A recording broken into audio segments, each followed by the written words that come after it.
that you've been thinking about when a goal is scored? I'm just going to kind of keep rolling with what I've been sort of rolling with. I'll do Liga MX in English. I reserve a little special something in the tank for San Diego. Chucky with the serve, and it's a goal! Goal!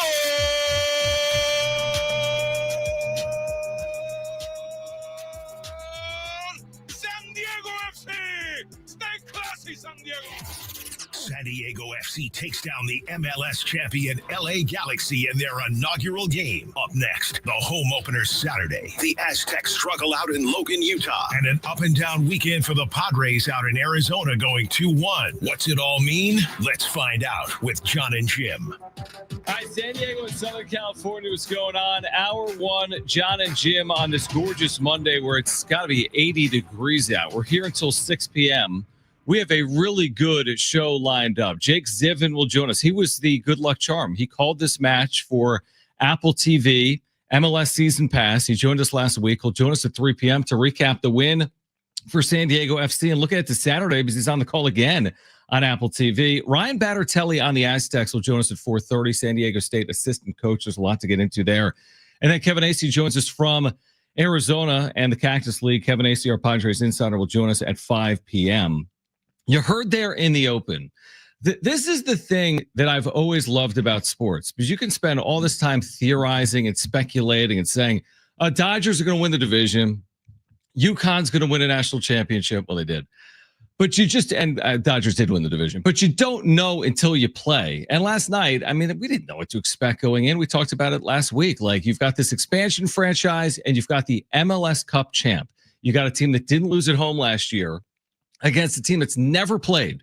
But the beauty of sports is things happen and you got to play. And San Diego wins in LA 2-0. You heard it right here on San Diego Sports 760.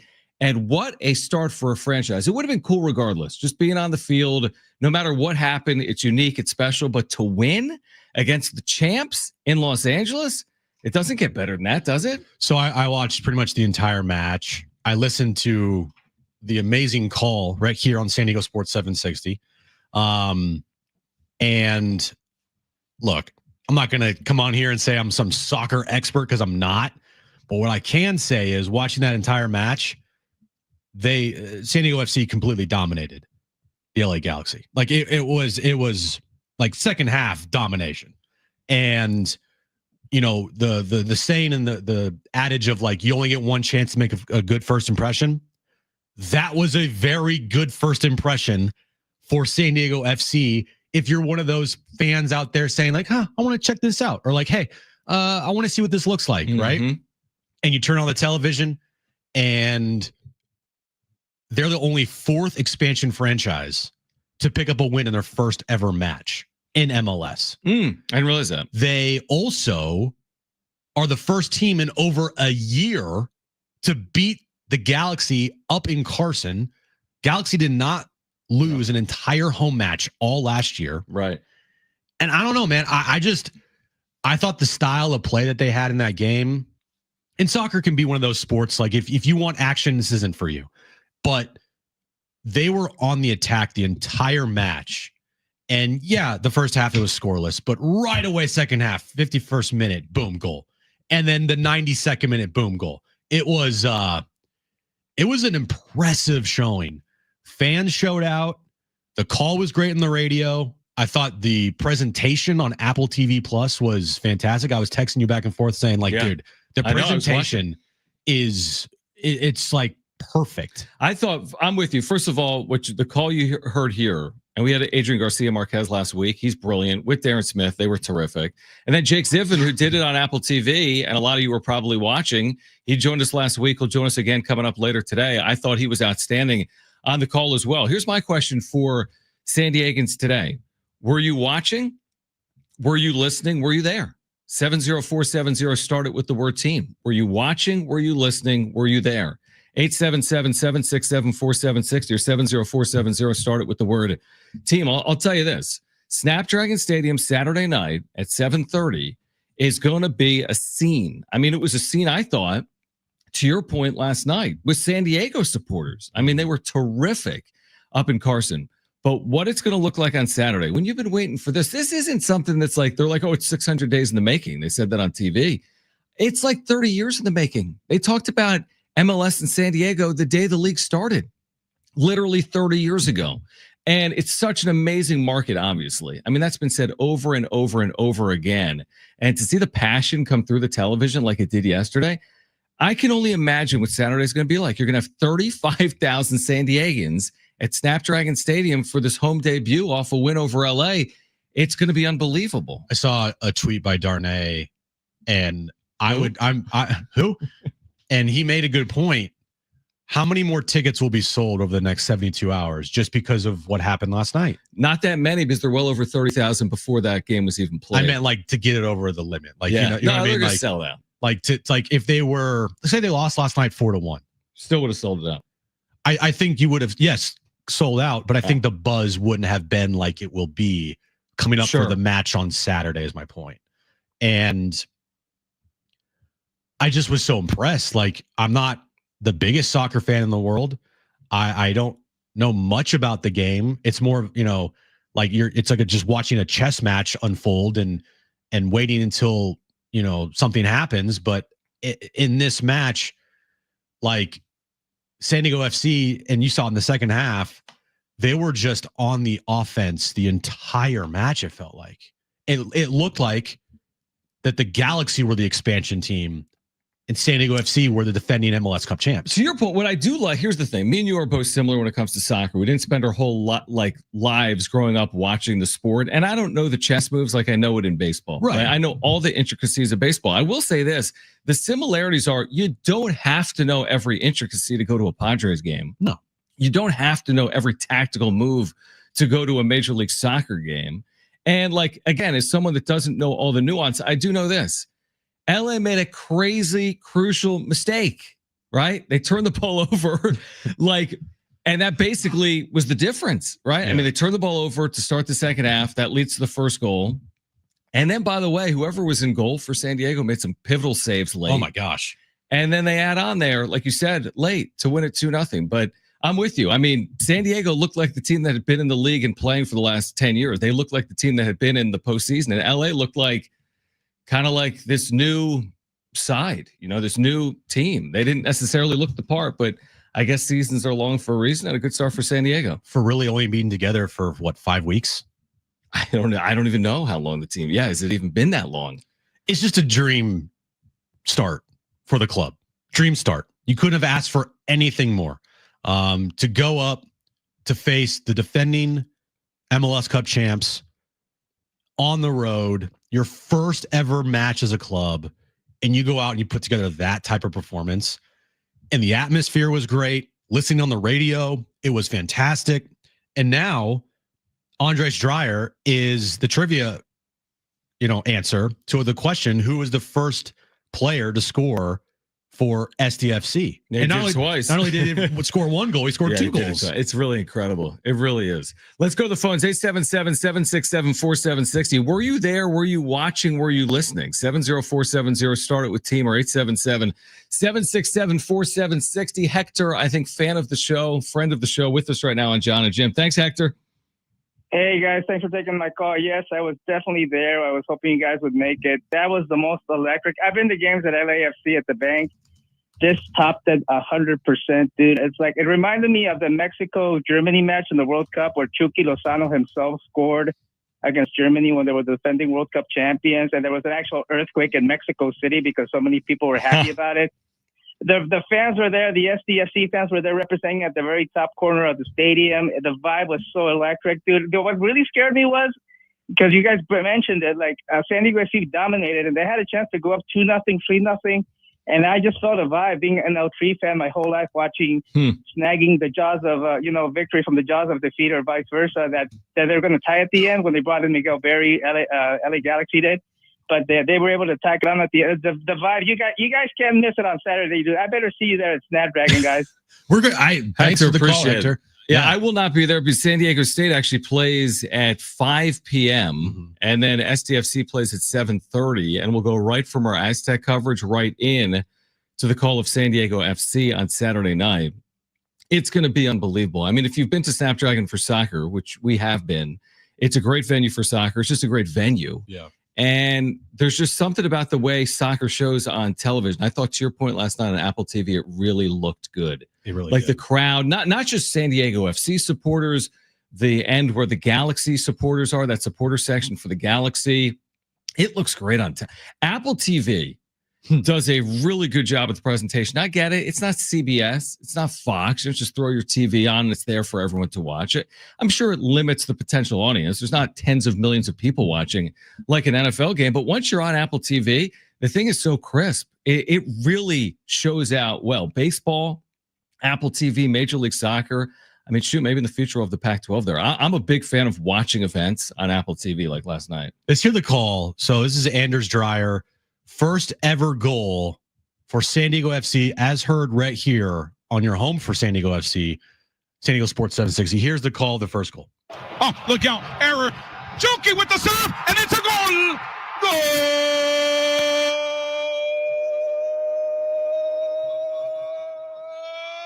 San Diego FC. Stay classy, San Diego.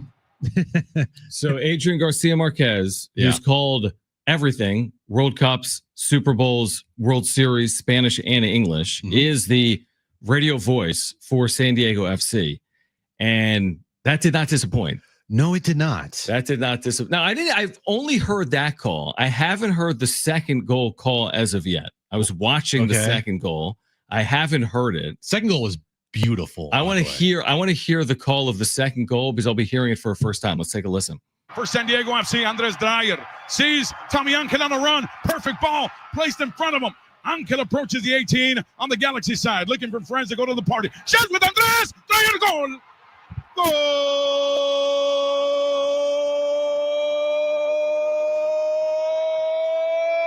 San Diego FC, 2-0. Brace yourself, Andres Dreyer. Starman tonight, 2-0. San Diego. That was that nailed it with that call. Yeah. I mean, Nailed again, it. there's a reason that he was calling the match and we were watching on TV.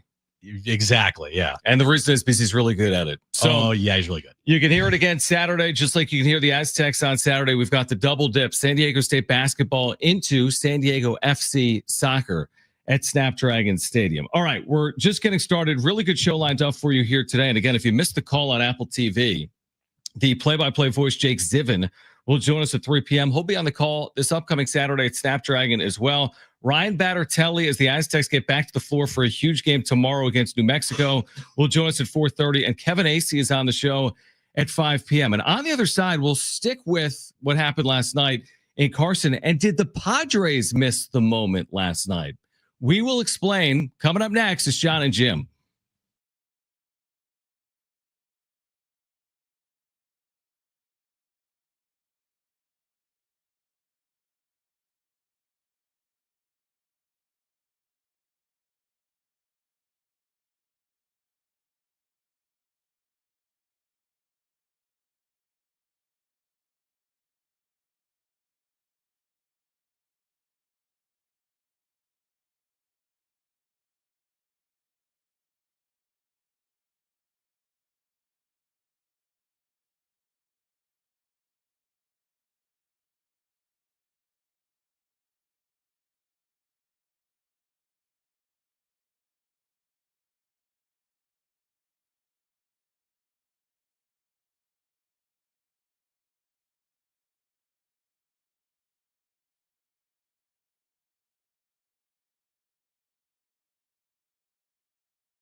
right, the Aztecs back home tomorrow night. Huge game in the Mountain West. Ryan Battertelli, San Diego State assistant, will join us at 4:30. It's the Aztecs and the New Mexico Lobos. Pre-game coverage at 7. Ted has the tip at 8 right here in your home of the Aztecs.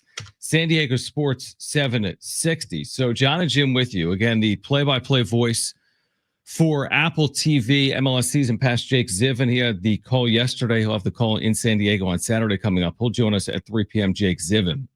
So we touched on this a little bit last night because we did a wrap-up show talking about the Padres spring training. We'll get into Padres spring training coming up. They're playing right now, as we told you earlier during the update. So as is customary in maybe college or professional sports, you'll see like hey, good luck this season, Dallas Cowboys from the Texas Rangers. And then the Cowboys might say, hey, good luck this season, Texas Rangers, and so on and so forth. Good luck, Dallas Stars from the Texas Rangers. So last night plays out. San Diego FC makes its debut. And you see from some various sports entities, San Diego Goals would be included. The Wave. Hey, good luck, San Diego FC. Mm-hmm. One glaring omission was the San Diego Padres. Mm-hmm. Did the Padres, you are a big stickler for this. I'm not as much. I'd love to hear from our listeners. 877-767-4760 or 70470 started with team. Did the Padres miss the moment by not sending out a congratulatory tweet, Instagram post, social media post congratulating SDFC before their first ever match? This is more like a personal thing for me. Now, I'm not going to try to make it like this huge thing, like, oh my God, I can't believe they didn't do it. But just for me personally, I find it like, really? I don't know. Just can't, you're the face of your franchise is a minority owner, yet you can't tweet out something along the lines of like, I don't know, good luck on your inaugural season here. You know, they are a part of a major sports league. They aren't a minor league team. They aren't no offense to the Goals, but I'm just using it as an example. They are not a minor league club. They are a major league club. They are part of Major League Soccer. And the best player on your team, the face of your franchise, is a minority owner of them. Manny Machado. And I sent you some texts last night from other teams out there around the country that tweeted out good luck. And they do this all the time. Like the 49ers, the Phillies, the Falcons. They'd be like, hey, good luck to, whatever. Mm-hmm. It's one of those like, hey, we're going to, band together as a sports town and we're going to support each other.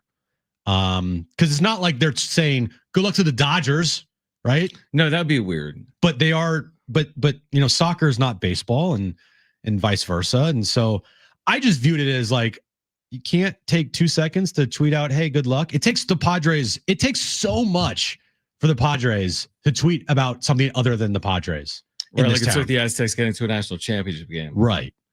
Yeah, no, I understand. I do respect that opinion. Now, I would counter just by saying, well, two things. A, does it matter? Of course, it doesn't matter. But B, if you're doing it but you don't mean it, does it mean anything? Like, do the Texas Rangers really mean it when they say, hey, good luck, Dallas Cowboys, it's not about in your 2025 season? It's like, I said this yesterday, like, do I really need U.S. Bank to say happy Thanksgiving? Are they really grateful that we're all celebrating Thanksgiving together? Hey, San Diego Sports 760 wishes you a happy Arbor Day. Do we really truly mean that when we tweet that out? I mean, we do. I mean, yeah. I mean, you know what I mean, though. Happy Arbor Day. You know what I mean, though. I do, but also it's different, in my opinion. It's I see people in our chat saying, Angels and Ducks have collab nights. Yeah. It feels like the Padres at times are very closed off from everything else. It's like, we are the Padres and we're going to do this. Like, open yourself up, dude. Mm-hmm. There's more to the San Diego sports scene than just you guys. While you may be the biggest talking point, and sure. and you are, there's more to the sports scene. Mm-hmm. There just is. And there's more major league clubs in this town now. So I wasn't surprised by it. And it's such a small, tiny thing to like get worked up over. I get it. But you couldn't take 2 seconds out of your day to like just to tweet out, hey, good luck. They definitely could. I do wonder if it's going to come Saturday with their home opener. I do wonder if that's coming. Of course, they could have. I also made this point last night, and I'll make it again. And nobody ever would say this out loud. It's the silent part that nobody says out loud, but I'll say it, having worked in sports, that the truth is all of these entities are competing with each other, every single one of them. There's a certain amount of dollars in a market, and you're trying to get the lion's share of it. Oh, yeah. Do you have season tickets to Padres? Do you have a partial plan for SDFC? Do you have season tickets to SDFC? Do you have a partial plan to the Padres? You can go on Saturday night here. You're going Saturday night there. And that's the same, by the way, in Dallas. The Cowboys are competing with the Rangers. The Giants in San Francisco are competing with the Niners, and so on and so forth. Like, you can't have it all. There's people that make decisions. You might be a Rangers and Cowboys fan, but you only have, I'm making it up, $3,000 that you want to spend on these teams. Are you going to spend $2,000 with the Rangers or $2,000 with the Cowboys? I mean, this is a part of the business model. Like, it's a fierce competitive business. It's the entertainment dollar. There's only so many dollars to go around. I'm not saying one tweet changes anything, to your point. I'm just saying that the Padres are in competition with other entertainment venues and sports franchises in San Diego. Whether we like to think of it as that or not, that's a factual statement. The Padres want the lion's share of revenue, just like San Diego FC does, and so on and so forth, right? Yes. It's a business. And I get it. I get that standpoint of it. But I look at it differently. Yeah. And the standpoint of, you have certain Padres fans out there, and you've seen it. I've seen it a lot. And Aztecs, it's kind of a weird example to use, because if you're not an alum of San Diego State, it's okay if you're not a fan of San Diego State. It's college athletics. You have an alum, that's a fan of their school. I get it. If you live in San Diego and you went to SC. Yeah. You're never for SC. Yeah, exactly. Yep. So I get that. But I do see it with fans being like hating on each other in this town. Like Padres fans hating on Aztecs fans and vice versa. And soccer fans hating on this and that, vice versa. Mm-hmm. And I'm just like, I don't know. Maybe I'm naive. Maybe I'm naive and I don't know the landscape of other sports markets. But like I was telling you last night, do you think in Philadelphia, Phillies fans are like, screw you to Eagles fans? No, not by and large. I think that's a fair point. I will say that like the Eagles and Phillies played in the same stadium for forever, Veterans Stadium, and the Flyers and the Sixers played in the same stadium for forever, the Spectrum. And the truth is, they were like fierce rivals. It's the same dollar. They're trying to fight over dates. But what about fans? Well, the fans are all fans of the franchise, but the organizations. I'm not talking about.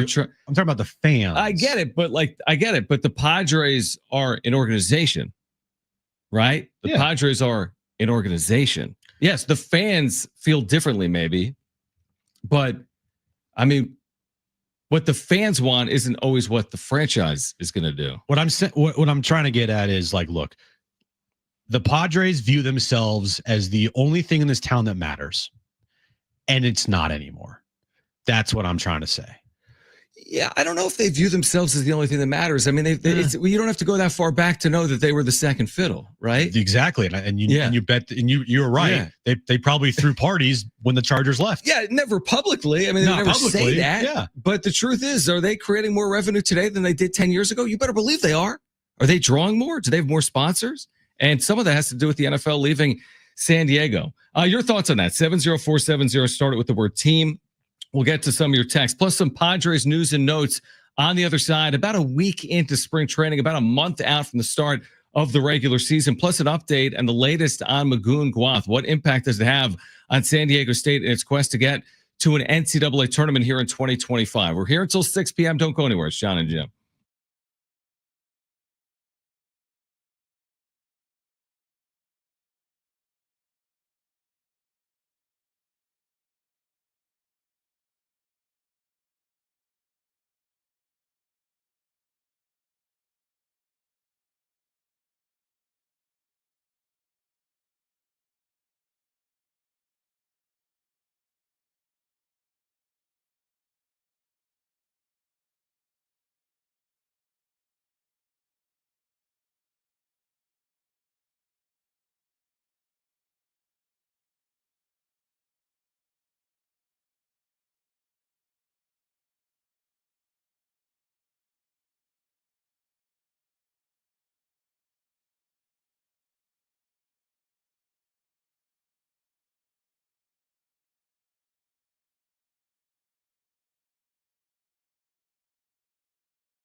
All right, this update is brought to you by Progressive Insurance. We'll start with San Diego FC. They win their inaugural match last night up in Carson against the LA Galaxy, the defending MLS Cup champs.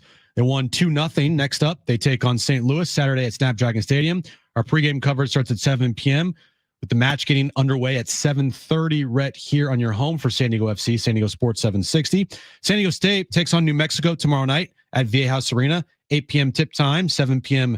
pregame is when our coverage starts. And the Padres taking on the Cubs today in Peoria. Right now, the Cubs lead the Padres 8-4 in the bottom of the 8th inning. At Progressive, they're making things even easier. They'll help bundle your home and car insurance together so you can save on both. Learn more at progressive.com or 1-800-PROGRESSIVE. That's progressive.com or 1-800-PROGRESSIVE. Everything was going so well for the Padres through 2 Cactus League games, and then they went to the road, Camelback, that environment, the atmosphere, and they couldn't overcome it yesterday in that loss to the Dodgers. A 3rd straight loss to the Dodgers overall, by the way. Where does this team go from here? Well, where they go is to this game that they're losing right now at home to the Cubs. So they went back home and, things aren't better. Obviously, we're kidding. The story so far of spring, and we made this point, you made this point, I think, earlier today, potentially, is that a year ago, Jackson Merrill was trying to make a team. It was a huge story, huge talking point. You got this young position player moving positions from short to center. And not just trying to do that, but also make the big leagues as a 20-year-old out of camp. Like, really impressive. He did it. Rest is history. Put together a really good year. This year, we're lacking that story. They have good young prospects. Ethan Salas and Leo De Vries would be 2 of them. But they're not vying for a spot right now on the Major League roster. Are there position battles going on? Absolutely. There's absolutely position battles going on. But are we enamored by, is Connor Joe going to be the DH, or Mike Brousseau, or is it Hayward, Joe, platoon, or what's going on with the bench or the back of their bullpen? It's not the same as the Merrill dynamic, and the Salas De Vries thing is going to play out, but it's just not really going to play out in 2025. At least in spring training, it doesn't look like. Yeah, for me, this spring, pretty quickly, I am like, God, get to the season, man. Get to the season. Because you're right. Last year, every day it was, what did Jackson Merrill do? Yeah. Oh, he's 2 for 3. Wow. Again? Yeah. Every day it was, I have to watch Jackson Merrill. We know Jackson's going to be on the team this year. Right. Even though he's like, I'm fighting for a roster spot, bro. You're on the team. Other than that, last year, I was like, okay, there's a couple other things here health-wise, right? Manny Machado's health is interesting. And then, going to Seoul, Korea kind of sped everything up and how spring training went. Yeah, it was shorter. And then before they leave for Seoul, they'd make the trade for Dylan Cease. It's huge. And right now, this year, I'm looking at the team. I'm excited to watch Nick Pivetta. I don't know when he's going to pitch. Yeah, definitely. I'm excited to see that. Other than that, I'm like, all right, let's get this season going. Like, it's going to be for me, it will be a long 5 weeks. I completely agree. And not just Pivetta, by the way, I'm excited to truthfully see Michael King stay healthy and look good, and Dylan Cease and Yu Darvish. Yeah. Like, the key, and we've said it now repeatedly, is obviously their health, and they're dealing with a little bit of health issues like every team is. If you got into the weeds with an organization, like the back of their bullpen or the middle of it, they've been dealing with some things. Sean Reynolds or Brian Hoeing. Every team is going to deal with arm injuries. You got 60 or 70 pitchers in camp. Of course, there's going to be some injuries that you deal with, but I'm with you. It's like there's 2 things I'm waiting on. One is the start of the season. 2 is them staying healthy. And I guess the third thing is Preller done? Like, and Schilt, we don't have it, but within the last 24 hours, did the whole, is he going to pull a rabbit out of his hat or his sleeves or down his pants? He did that again. He was asked about it. Yes, he did it again within the last 24 hours. He was asked, is this team done? No, Preller pulling rabbits out of hats. So that's why I keep saying it. I mean, Schilt keeps saying it. Eric Grupner said it the day that he spoke with the media, like, Preller's never done. We don't think we're finished. Maybe we're closer to finished. Now, again, with their moves, I'm not waiting on the Ronald Acuna trade. I mean, they've signed Connor Joe and Jason Hayward, but I am waiting for more, truthfully, from AJ Preller. There is one thing I actually am waiting for, and that is for John Seiler to speak. Yeah, I'm waiting for that too. I am. Mark my calendars for that one. Yeah. But when it comes to the games, if I'm not there, I don't know, man. At this point in time, I'm kind of just like, everyone stay healthy. Because unless you're there, being there is so much fun to go to spring training, go on the backfields, go watch a game at the Peoria Sports Complex, sit in the outfield, have a couple beers, have some hot dogs. Like it's beautiful weather out there right now. A little hot, but it's Arizona in February. Other than that, dude, I don't know, man. I'm just like, I mean, I'm looking, and right now, Schulte is not putting out anywhere close to the A-team lineup. He mentioned earlier today it's going to be a process and easing everybody into things, and people aren't going to play back-to-back days right now. It's small. Well, why would they? They what wouldn't. value is there in 5 weeks out for a position player? I think there's value for a pitcher trying to get built up. Like, if you're look at starting this pitcher. Dude, look at this box score. Look at this. Look at this thing. Well, this is a typical spring training game. There's nothing abnormal. It is. Yeah. But this lineup actually is guys they're going to play, right? Xander Bogaerts and Jackson Merrill and Manny Machado and Yuli Gurriel and Eggy Rosario and Jake Cronenworth and Connor Joe. But those guys are making the team. I agree with you. So I have no problem with this. You know, the one thing I do want to see is Fernando Tatis Jr., but he's got a month, and I'm not going to worry about it. He's got a month. Yep. I've seen him get ready in 3 days. He's dealt with injuries his whole career, and he proves people wrong through his whole career when he returns. So, I mean, I guess if it's like a 3-week absence, I'm going to be like, where on earth is he? But it's been 4 days, and it's February, and they don't play until the end of March, and it's Fernando Tatis Jr. Right. And I don't concern myself at all with the results of these games. The results of these games mean zero. Right. They mean nothing. When De Vries and Salas are out there, my interest level peaks. Mm-hmm. Yeah. If Nick Pivetta is scheduled to start, my interest level peaks. Michael King, Dylan Cease, watching those guys, yes, I want to watch those guys. When Fernando Tatis Jr. makes his debut, absolutely. But other than that, there's really not a player like Jackson Merrill last year or that really shiny new object in spring to like stop everything you're doing and you have to go watch. Yeah, like Tirso Ornelas is a prospect in their organization. 5 seconds ago, he homered. And he's got like a 1,500 OPS in 4 games. He's played a little bit. He's had his 8, 9, 10 plate appearances. He's been good. But I'm still, to me, it's still different than Merrill was 20. Ornelas is 24. Ornelas doesn't have some position that's being handed to him. If anything, he's an outsider looking in that may have an opportunity somewhere to be a bench piece. They just signed Jason Hayward and Connor Joe. They have Fernando Tatis Jr., Jackson Merrill. He's not going to make 150 starts for the San Diego Padres. So it's encouraging when you see players perform. It's encouraging when Leo De Vries makes good defensive plays or Ethan Salas has long at bats or hits a ball off the center field wall. But the impact that they're going to make in 2025 is completely unknown. Truthfully, Salas and De Vries, I think a lot of people would be surprised if they made any impact in 2025. So I'm with you. It's a bit of a different feel, even though in the long lens, in the long view, it matters. De Vries, Salas, Ornelas, others absolutely matter. For today, when I think about them breaking camp March 27th, I don't know if any of it's going to matter for March 27th. And Tirso is a guy that could make the big league club out of spring training. But also spring training numbers are spring training numbers. Take them for a grain of salt. They are 100%. Yeah. If he does make the club, then they view Tirso as somebody that could really help this team early on. I don't know if they're going to give him a spot just because he puts up some good spring training numbers.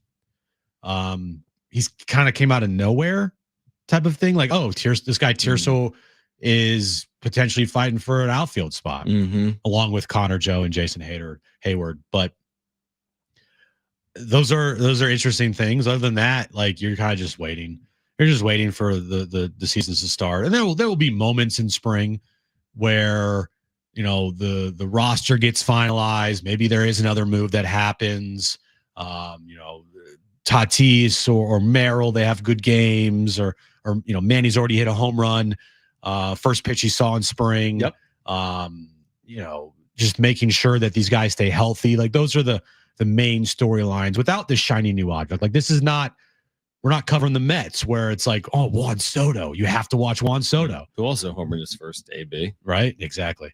But I don't know. Maybe it's a good thing that it's a little quieter this spring. Maybe it is. Maybe it isn't. I don't know. But as of right now, to me, after the first week has completed, first couple weeks, kind of feels like it's a quiet type of spring with all the players that you have no idea about kind of getting spotlighted. And for me, I'm like, oh, that's cool. But I'm more focused on the big league club.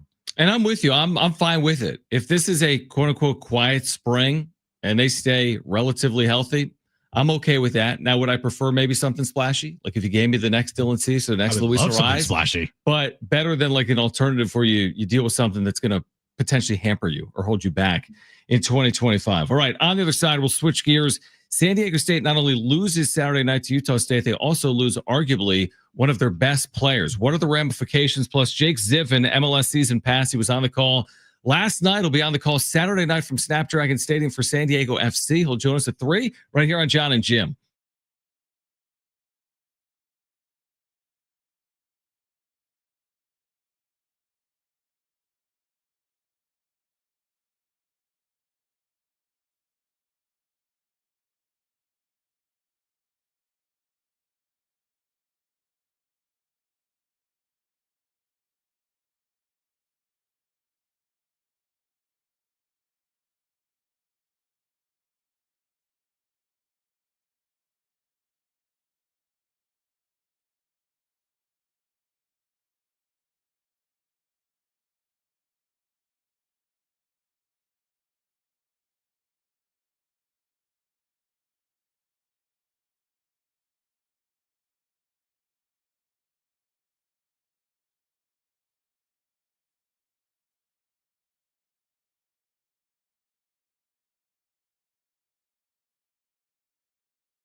All right, now is a great time to download the all-new iHeartRadio app. For live play-by-play, you'll have presets available to you. Put San Diego Sports 760 in your presets.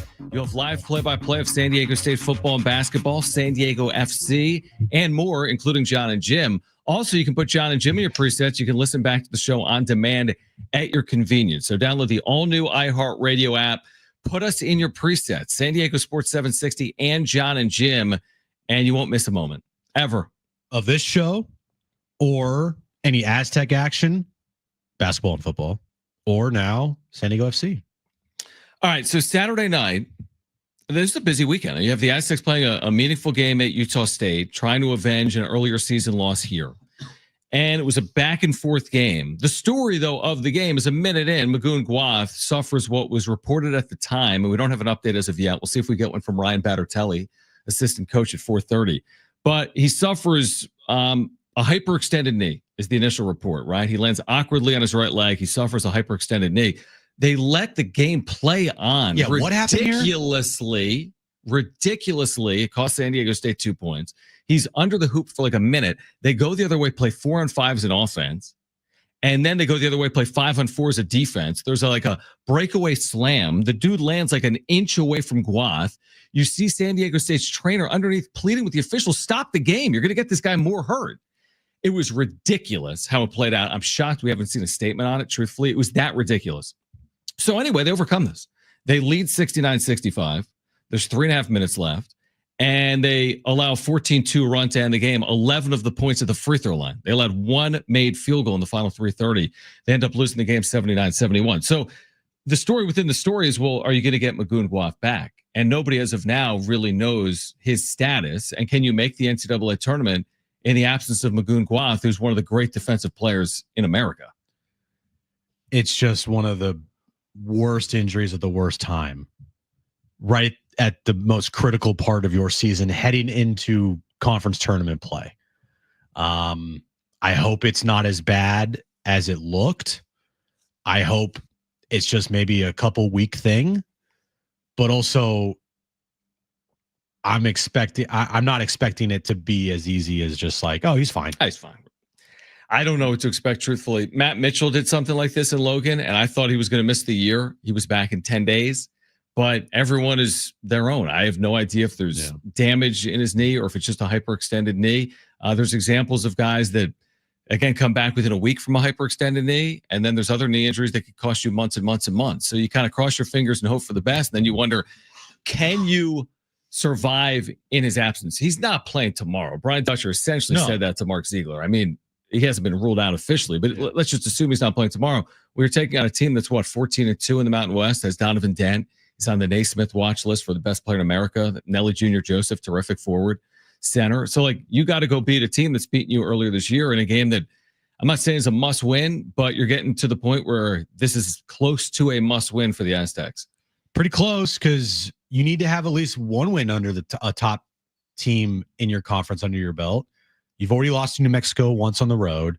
You got swept by Utah State. You don't have many opportunities left in your season to put a good win under your belt.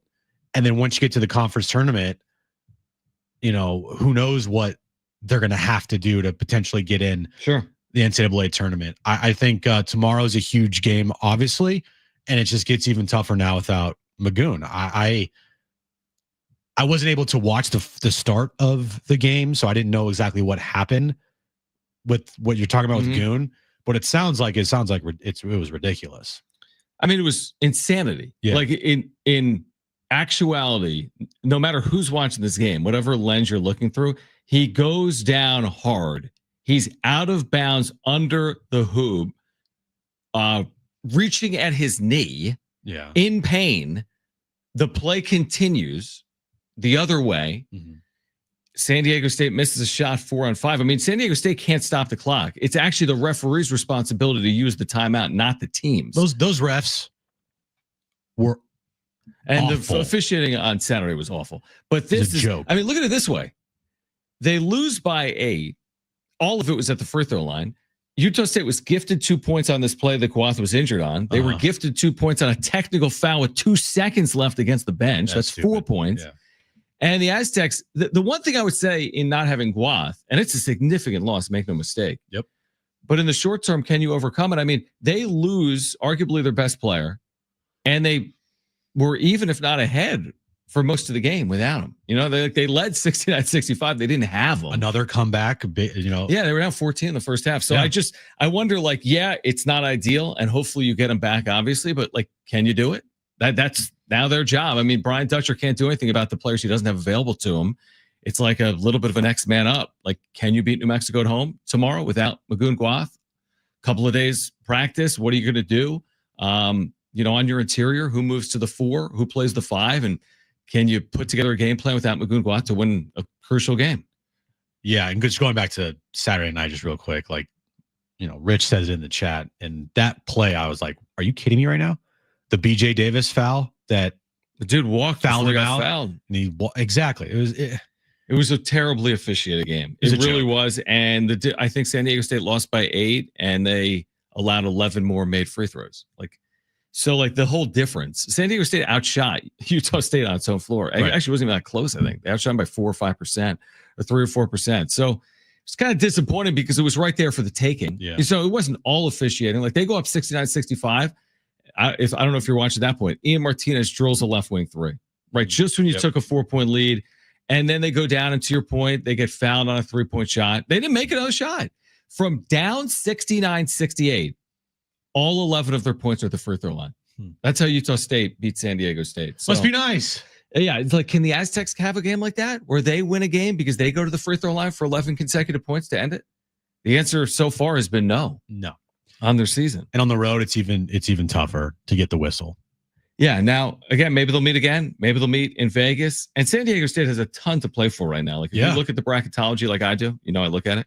The Aztecs are in the field. If the season ended right now, they're in the field. They just got to stay in the field. Yep. And they need to avoid taking multiple losses between now and the Mountain West tournament. That's easier said than done, though, especially without Magoon Guath, who is not going to play in all likelihood on Tuesday. And we'll see the next time we see him. I mean, this guy was playing unbelievable basketball. I know. And remember we had Miles Bird on last week? Yeah. And he was like, dude, Goon is playing great. I know. And you're like, oh, the worst timing ever. Now, hopefully this is not a season-ending injury. Right. And hopefully he can be back to start the Mountain West Conference tournament, or hopefully before then. But if not, just a brutal loss. Like, you lost the game on Saturday night, but you could have also lost the war. Yeah, exactly. Like insult to injury type situation. Plus, again, we know they've been without Reese Waters all year. Yep. And now to potentially be without Magoon Guath for an extended period of time. It's like, man, if they can continue to win down the stretch without Guath, it'll be really incredible. I mean, they're capable of doing it, but it's not going to be easy from here on out. He helps them with so much on the court. Yeah. Like Miles Bird said it to us. Defensively, the way he's been playing, it just makes it so much easier for everybody to guard their man, knowing Goon's back there to disrupt the shot or block the, like, it just, losing that piece hurts way more on the defensive end. And we know how this program is built. It's built off defense. Yeah. And how do you replicate it? I mean, you really can't replicate one of the best defensive players in America. All right, Jake Stiffen, he had the call last night from LA for San Diego FC and LA Galaxy on MLS Season Pass. He's also on the call this upcoming Saturday night at Snapdragon Stadium for the home opener for SDFC. So Jake Stiffen on the call this weekend, on the call next weekend for SDFC. He will join us next to kick off hour 2 of Jon and Jim. Don't go anywhere.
This update is brought to you by Progressive Insurance.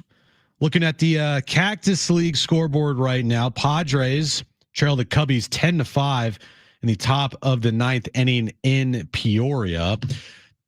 San Diego FC won their first ever match last night against LA Galaxy 2-0. Next up, they take on St. Louis this Saturday at Snapdragon Stadium. Our pregame coverage starts at 7 p.m. with the match getting underway at 7:30. And San Diego State takes on New Mexico tomorrow night at Viejas Arena, likely without Magoon Guath. 8 p.m. tip time, 7 p.m. pregame. At Progressive, they're making things even easier. They'll help you bundle your home and car insurance together so you can save on both. Learn more at progressive.com or 1-800-PROGRESSIVE. That's progressive.com or 1-800-PROGRESSIVE. Previously on Jon and Jim.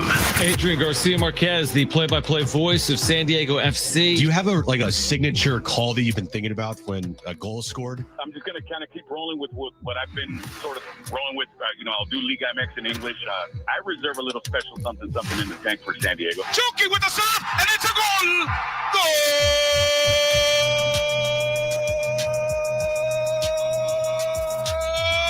San Diego FC! Stay classy, San Diego!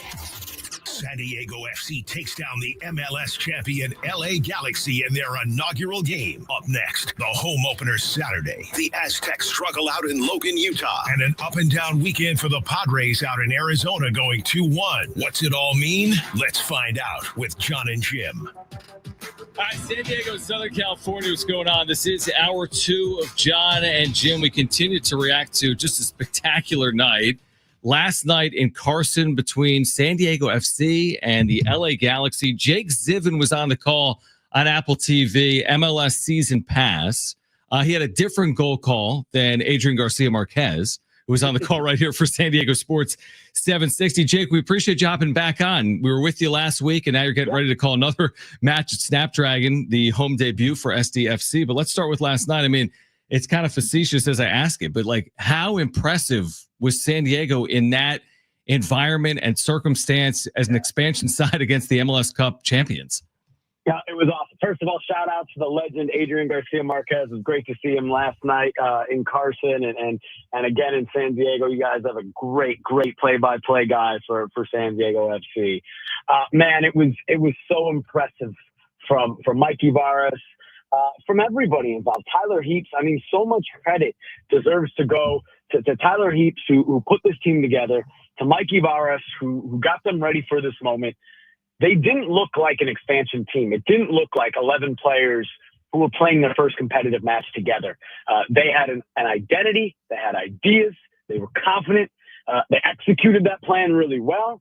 They took advantage of what was given to them for sure. That first goal, no doubt about it, a mistake from the Galaxy. But that's how you got to play the game.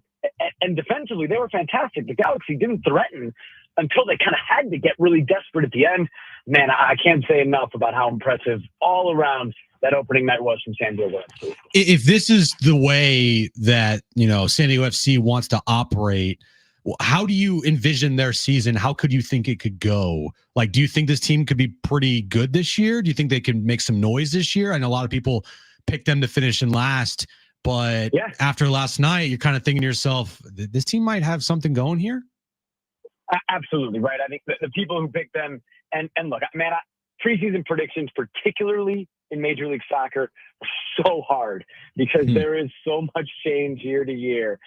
And with an expansion team, you just don't know what to expect. Some expansion teams, I think we talked about this last week, some expansion teams come out of the gate, surprise everybody, do incredible. The archetype for that are the team we're going to see on Saturday night, St. Louis City, who won the Western Conference in their first year. Some really struggle. Team like FC Cincinnati that finished last place in MLS their first 3 seasons. I think we've seen, just from day one, San Diego is certainly going to be more. They're not going to win the West. I'm not going to predict that. I'm not going to say that. Maybe they will, but I'm not going to say that. But they'll be competitive, right? And so I think everybody who picked them last, their minds are already changed by this morning. The one thing, and this is true of every expansion club, is depth. Their 11 that we saw last night No doubt about it. That's a competitive team in the Western Conference that I think can play with everybody. Not saying they'd be the best team in the West, but they would be competitive in the Western Conference and in Major League Soccer. But when the season goes on, it's a long season. There's multiple competitions. There's international breaks. Pick up a couple key guys, pick up a couple injuries. That's when expansion teams tend to run into a little trouble. But man, look, and we were talking on the broadcast last night, Taylor Twellman, my broadcast partner, and he's plugged in. He knows if they sign Kevin De Bruyne in the summer, man, you know what I mean? I mean, it could be a different level by the second half of the season. So a lot of eyes were open to San Diego FC last night. And I think the expectations certainly are raised just off that one game. No doubt about it. Jake Zivin is with us. He called the match last night. He'll be calling Saturday at Snapdragon Stadium, St. Louis City, and San Diego FC. And you tell me, Jake, I mean, me and Jim, you know, we're soccer fans, but we don't know everything about Major League Soccer, right? It's a little bit new to us, but we're taking it all in. And tell me if I'm wrong in saying this, that sometimes you make a splashy signing, but it doesn't always work the way you hope it to work out. And I know there's one match, but what Chucky Lozano last night, he might not get all the headlines because the goals go into Dreyer, but Lozano, just from watching on television in your call, he was spectacular. He was so impactful, but it doesn't always work like that, right? But he seemed to play really well last night. And you are absolutely right. MLS has a long history of huge international names coming to the league and not really performing up to the expectations. Also have a long history of huge international names coming to the league and performing, sure, right? But you really don't know. And right now in Los Angeles, there's two big names that there's questions about. And we saw it last night with Marco Reus. He's a wonderful player, incredible career. He hasn't shown that yet for the Galaxy. He hasn't been that guy yet for the Galaxy, and they're going to need him to be. And across town at LAFC, Olivier Giroud, real questions about him and what he can contribute. He hasn't scored in MLS or in the playoffs for LAFC now in like 10 games or so. So they've got questions. Whereas in San Diego, I don't think after last night there's any questions about Chucky. He had an assist, yes, again, you know, it was a giveaway from the Galaxy, but he's going to be fine, no doubt about it. Everything that I think they wanted to see from Chucky, they would have last night, and the goals, the spectacular moments, they'll be there, no doubt about it as the season goes on. We know the supporters for San Diego FC were out in full force last night up in Carson. What do you expect to see here at Snapdragon Stadium on Saturday? It's going to be awesome. So my guy, Darnay Tripp, tweeted out right after the game, I wonder how many tickets San Diego FC is going to sell in the next 72 hours. The excitement for this game is going to be spectacular, right? And it would be no matter what happened last night. The first game for a team is always special. But given that they just beat the defending champs, there's going to be another level. I can't wait. You know, you guys would know better about sellout versus not sellout, but that doesn't matter as much as the excitement, the electricity, the anticipation, and that's all going to be. I can't wait to see what Snapdragon is like on Saturday night. Jake Zivin is with us. We agree with you. MLS season pass on the call last night. He'll be on the call Saturday night for St. Louis City and San Diego FC. Jake, you know more on this than we would, but you kept highlighting the fact that Galaxy don't lose at home, right? They were 17-0-4 last year. That makes it even that much more remarkable. But like, what is the value in the league of home field? When you add in a venue like Snapdragon, which I think is the largest soccer-specific stadium in the country, 35,000 seats, and you can already imagine what it's going to be like in San Diego, this unbelievable soccer culture. Like, what is the true value of a really good home field in Major League Soccer? Yeah, exactly, right? MLS is a league. The home field advantage is a real thing. If you look every year in the table, in the standings, the teams at the top of the league, the teams at the top of each conference are very, very, very good at home. Double-digit wins at home. You also, of course, have to be good on the road, right? But making your home stadium, your home field a fortress is so important in this league, and it tends to go that way, right? Most. You know, it is a league of competitive balance more than some other leagues around the world. And so that home field advantage tends to make, I think, even a bigger difference in Major League Soccer than maybe you'd see in the European leagues. Yeah, So they've got to, though. I mean, that's a task, right? There's no doubt about it. Going to LA and doing that, impressive to do it on the road. And now San Diego will want to make their home stadium a fortress as well. You know, talking about last night's match, it feels like this was probably as perfect or as close to perfect as it could go for any type of expansion team in the MLS, right? No doubt about it. They couldn't in any way, right? You know, I saw Tom Penn and his wife before the game, and you know, they were excited, but nobody kind of knew what to expect. And even Mikey Varas, who we talked to a couple days before the game, he's like, "Look, I'm not going to sit here and pretend like I'm this genius, this future seer, and tell you I know exactly what's going to happen." They don't. They think they do. They think they've got everything right, and they prepare. But until the game starts, you just don't know. However, if you were to ask anybody involved with San Diego FC what they wanted the opening night to be, this would have been exactly what they would have said. It was perfect. It was perfect. They played their style with their identity. They won the game solidly. It was not a smash and grab, which is a soccer term for a team that kind of goes in, defends, kind of steals a goal, and then just keeps defending and gets out of there with a win. That wasn't what this is. They were in control, I think, for a lot of the game. They were deserved winners. It was as perfect as they could have hoped for the first ever game for San Diego FC. I'll tell you what, in being 100% forthright, what year is this now for Apple TV with Major League Soccer? Is it the third, Jake, or longer? Third year. Right, yeah. I had never seen it. I thought the broadcast was spectacular. I think from the cameras, the 4K quality. We watch a lot of Major League Baseball on Apple TV because the Padres will end up there, and I think they do a really good job with the presentation. I thought the soccer presentation was spectacular. And again, it's a different way to consume, right? You throw on the NFL, it's just there, right? You throw it on CBS, you're just sitting in front of you on the couch. So yeah, you got to get to Apple TV. You need to have MLS season pass. But I think the people that are there, whether you're a casual fan or a hardcore fan, you're providing something that's pretty unique in the sports viewing space, right? Like it's different. It's not like turned on CBS, but once you get there, it's a pretty unique presentation. Thank you. We appreciate that, right? And we're all, look, we said this for 3 years now. It is a continual work in progress, and everybody there, we want it to be the best product, on television, the best broadcast product in the world. That's our goal. That's what we're looking at. It is different. We're breaking ground. There's no doubt. And I think I said this a week ago. I think in 10, 20 years, and frankly, maybe even quicker than that, this is going to be seen as the first in a move of what's normality for how people consume their league of choice, their team of choice. And it's just all going to be together. You're not going to have to go to a TV guide. You're not going to have to go to a channel. You're just going to pull up whatever device is in front of you. You're going to click a button, and there's your game, wherever you are in the world. And that's what we're doing. Last night was the first Sunday Night Soccer, which is new this year. We didn't do this Sunday night spotlight broadcast the first 2 seasons, and we're so excited for that. I'm glad thank you for the kind words, because I know we're really happy with how it went last night. There's certainly little wrinkles here and there to iron out and get better, but we can't wait to do this every Sunday night, which we're going to do next Sunday night. It's going to be Houston and Miami. So San Diego fans, right? You watch the first ever game of Snapdragon, and then the next day you can watch Lionel Messi on Sunday night by himself at Houston Dynamo, an exciting team as well.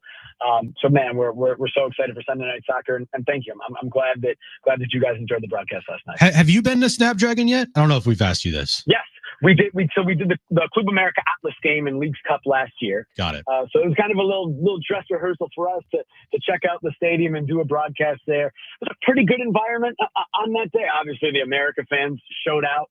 I suspect it'll be different though on Saturday night. Yeah, I was going to ask, like, for a venue, what do you think of it as a soccer venue? Because that place was built, yes, for San Diego State football, but when you look at it, it kind of mostly is built and it leans towards the soccer side.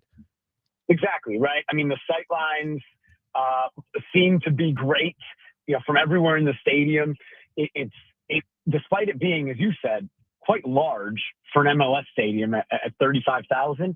It still kind of felt intimate, which is what MLS has really succeeded in. There are some teams that are still playing in big NFL stadiums, the Seattle's, Atlanta, New England, Charlotte, and actually do quite well. I mean, Atlanta had The Atlanta United had over 60,000 people at their game on Saturday night, the third most attended soccer game in the world on Saturday, right? I think it was like Bayern Munich and maybe a game in England, the only two that have more than Atlanta United. But they'll also get 35, 40,000, which is a huge crowd, but it doesn't feel as intimate, right? As even 25, 22,000 do in St. Louis. And so being at 35, it's still in that range, I think, where you can fill it up and everybody can feel like they're involved and have a good sight line and all of that. It certainly felt that way when we were there. It's open, right? There's no roof, there's no awnings. In the summer, we'll see. Is it going to be hot? San Diego is never super hot, of course, right? You guys have the perfect climate. As we were there, we were like, I wonder, it'll be hot. Kickoff in the summer, no shade, right? How is this going to feel? But man, it seemed like and for Saturday, we're talking, the first weekend of March. It's going to be fantastic. Yeah, and of course, as you know, calling all these matches, almost with 90% of the time you're playing around 7 or 7:30 p.m. local. Yeah. So a lot of matches, obviously, once the sun has gone down or is going down. Jake, enjoyed it last night. We're looking forward to hearing you again on Saturday. San Diegans are excited, obviously, to either be there in person or watching or listening here on San Diego Sports 760. So thank you, and we'll catch up with you. We'll see you this weekend. So thanks, Jake. It. Great to talk. See you guys. See everybody on Saturday. Snapdragon. Sounds great. Jake Zivin, MLS Season Pass, will be on the call on Apple TV. All right, we'll get back to the Padres. They've gone final today with the Cubs. We'll react to that on the other side. Plus, coming up at 4:30, San Diego State assistant basketball coach Ryan Battertelli, the latest on Magoon Guath, and also coming up at 5 p.m., Kevin Acey, our Padres insider. We have great giveaways today. We're here until 6, Jon and Jim.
All right, keep up with San Diego Sports 760 anytime, anywhere. Whether you're stepping out of the car or settling in at home, just ask your Google or Alexa smart speaker to play AM 760.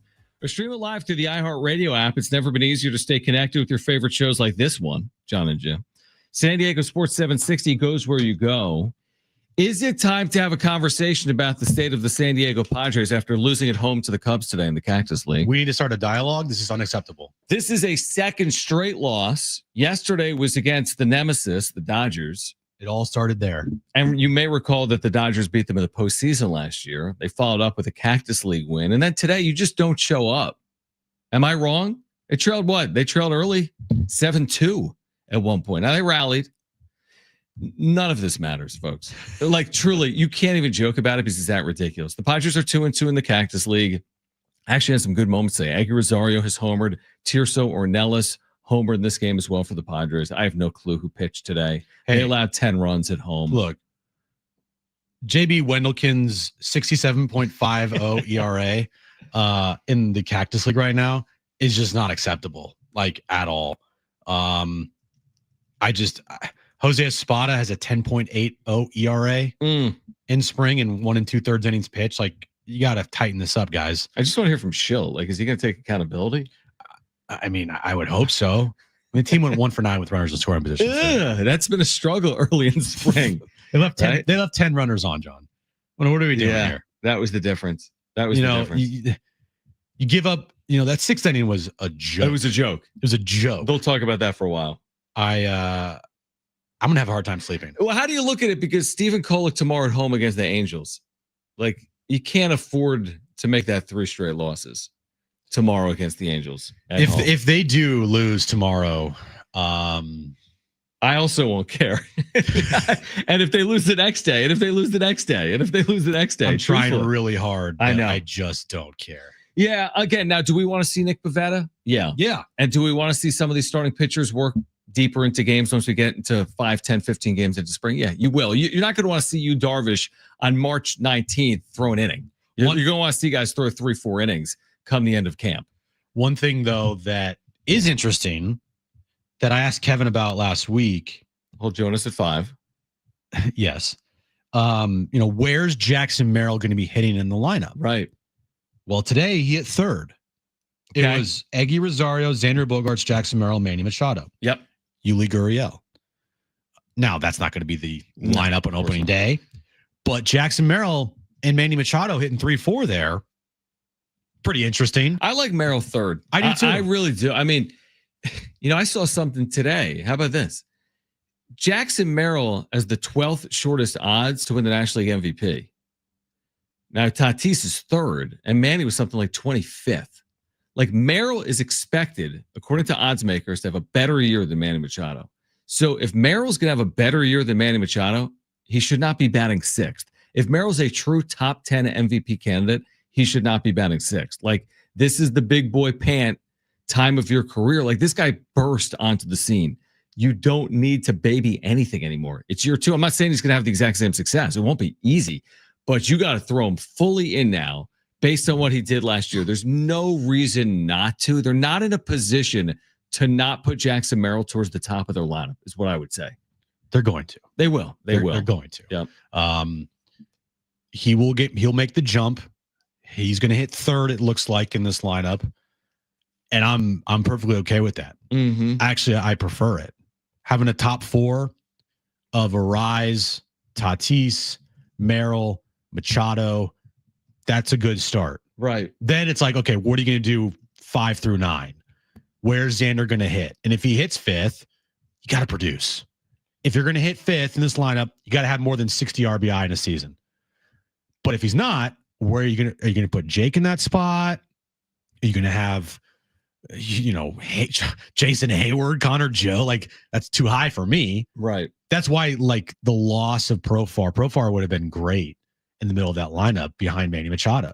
Yeah. But now you are really relying on, hey, Xander, enough of this. You got to produce, my guy. And if you don't produce, then you are going to severely hurt this team if we're going to stick you in the 5-hole every day. MVP favorite, obviously Shohei Ohtani. The 2nd shortest odds, Juan Soto. The 3rd shortest odds to win National League MVP, Fernando Tatis Jr. The 12th shortest odds, Would be Jackson nice. Merrill. The 23rd shortest odds, Manny Machado. He's tied with James Wood. James Wood has a better chance to be MVP at Circa right now than Manny Machado. James Wood is 75-1. Machado's 95-1. Wood? How about that? James Wood has shorter odds to win MVP than Manny Machado. But again, it's like we see it through the lens of everyday Manny. Yeah. But Manny last year produced for a half year. He's got to produce for a full year. Well, then James Wood has to be on a winning team. Well, no, I agree. I'm not saying James Wood's winning. 30 home runs and almost 100 RBI and He's not winning MVP. over 800 OPS. Who's more likely to win MVP, Machado or Wood? Of course, Machado. I'm 100% with you. But I do want to see Machado put together a full season, please, because a half season is not good enough to get in the MVP conversation. So, all right. On the other side, much more to get to. We will get to Is That Good? The best and worst of the sports weekend. And here's what I want to do on the other side. We have tickets to the BNP Paribas Open to give away.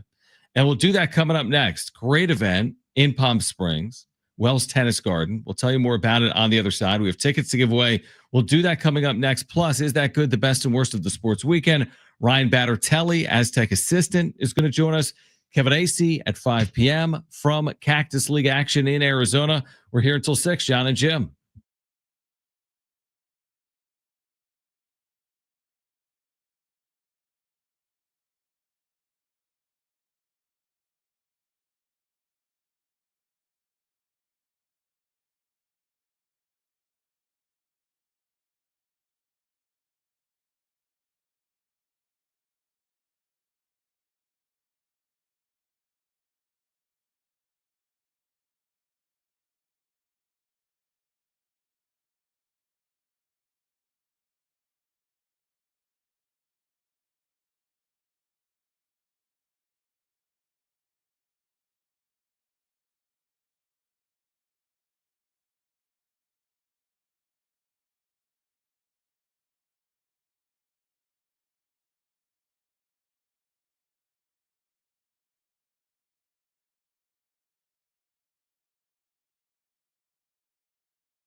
This update is brought to you by Rapid Radios.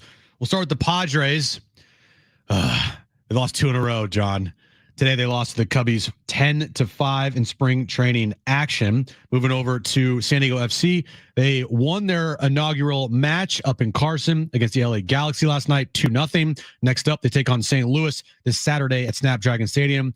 7 p.m. is when our pregame coverage starts. 7:30 is when the match gets underway. You can listen to that right here on San Diego Sports 760. And tomorrow night, San Diego State takes on New Mexico at Viejas Arena, 8 p.m. tip, 7 p.m. pregame, likely without Magoon Guath. Rapid Radios are instant push-to-talk walkie-talkies offering national LTE coverage and no subscription ever. A great alternative to a mobile phone for your kids for a limited time. Go to rapidradios.com now for 60% off and free UPS shipping. Add code radio and get an extra 5% off.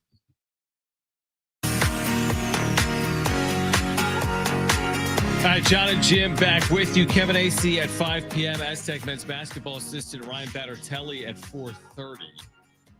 What's the deal with Campy?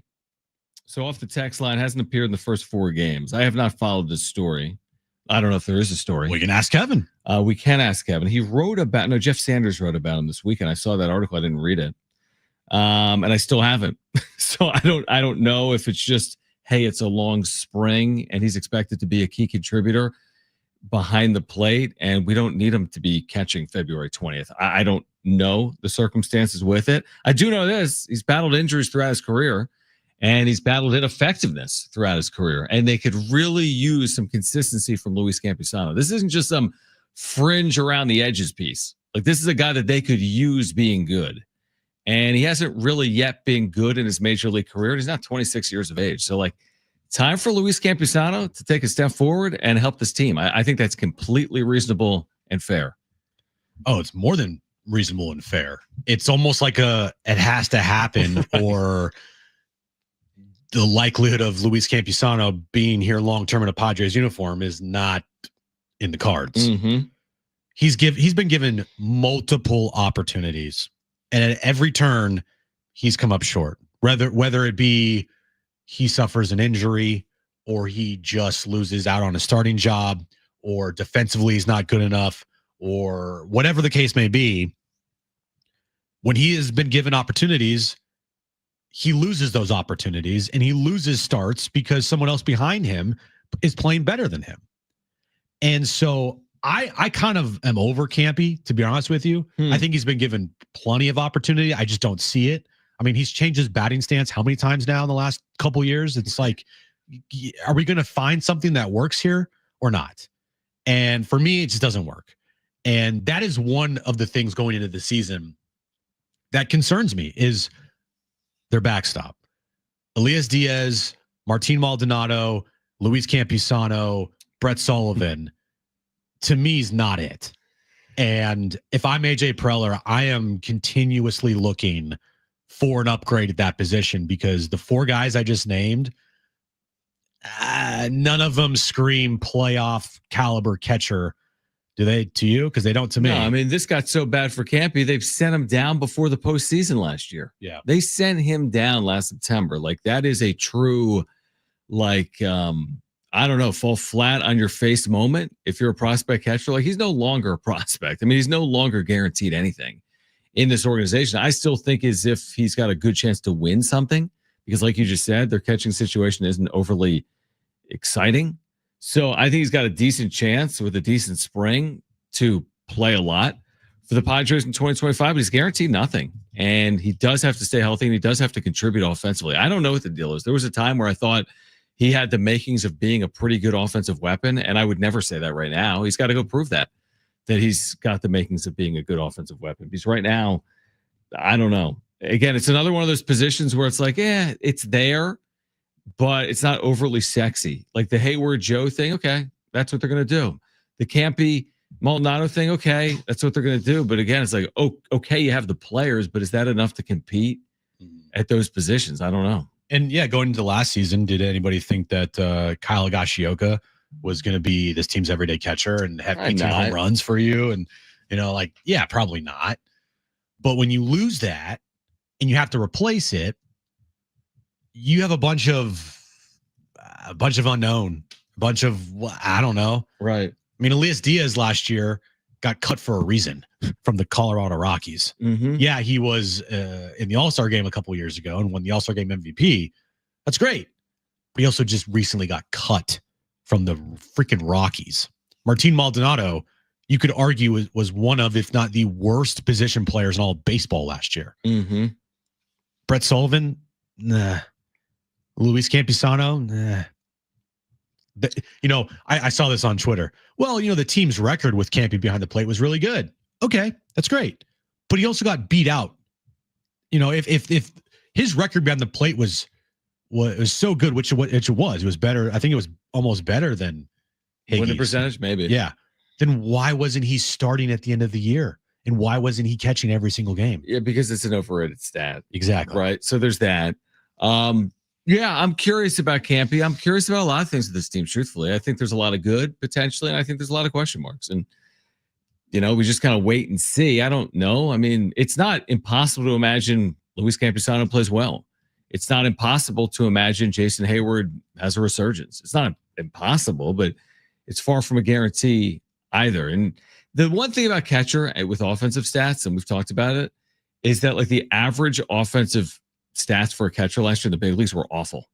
So it's not like there's a lot of really good offensive weapons that are backstops in the major leagues. There's a lot of bad catchers at the plate, right? In the major leagues. So you don't have to hit 299 with 22 home runs. You really don't, but you'd prefer to get something out of the position.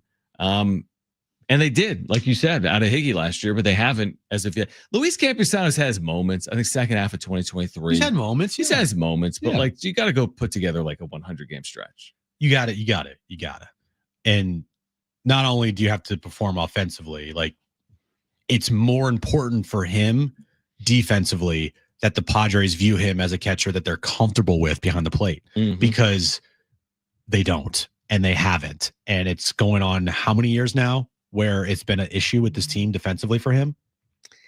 Yeah, I mean, he's not a terrific defensive backstop. I don't know how much of a liability he is either at this point. To your point, I mean, if they did win with him as a backstop, I mean, that's at least a positive development. But yeah, I mean, are you good for a pass ball? Yeah. Are you good for an extra base? Yeah. I've seen it play out a lot. Like, does he frame well? No. He doesn't do some of those things. He doesn't do incredibly ABS well. is coming, so maybe So he's probably the catcher of the future because he can just stand back there and catch the ball without doing anything. Like, ABS, please. Yes, I need you in my life. So I don't know though why in 4 games he hasn't played, but am I concerned? I'll be honest with you. No, I'm really not. No. And he's been catching bullpens apparently. Oh, great. Maybe that's his new job. Like, hey, bullpen catcher. Go catch Stephen Kolek's bullpen. Maybe that's his new job. Well, it still doesn't change the fact that the catchers that this team has on their roster still concern me. Kind of blah. Very blah. Very blah. Yeah. In a few minutes, we're going to give these away. Do not call right now. We have tickets to the BNP Paribas Open. This is March 12th. And each March, the Coachella Valley transforms into the epicenter of the tennis universe. Best players in the world descend on Indian Wells for the BNP Paribas Open. Fans experience the magical tennis of world-class stars. We're talking about Carlos Alcaraz, Novak Djokovic, Coco Gauff, and more as they take center stage at the famed courts of the Indian Wells Tennis Garden. The BNP Paribas Open returns to the Coachella Valley in March. Reserve your seats now at tennisparadise.com. We'll let you know when to call for those tickets. They'll be in just a couple of minutes. Then we also have tickets to Shamrock, which is going to be March 15th in the Gas Lamp. We'll give those away during Trainwreck Radio. So we have a lot of tickets to give away. And we do have Kevin Acey. We're not giving Kevin away.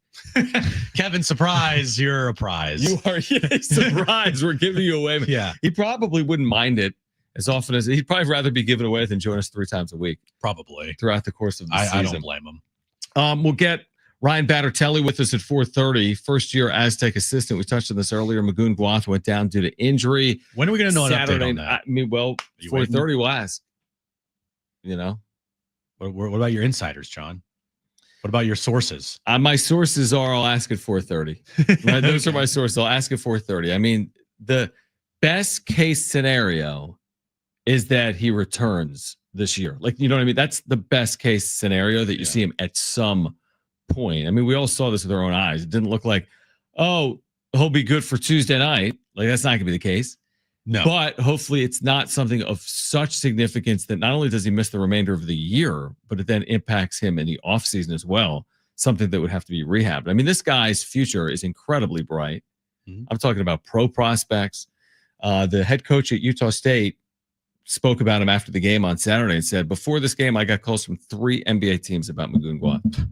That's how he started his press conference, saying, I've heard from scouts in the NBA all week long about Mugungwa, and nobody wants to see someone like this. Is him saying, you don't want to see someone get injured. I don't want to see someone get injured either way.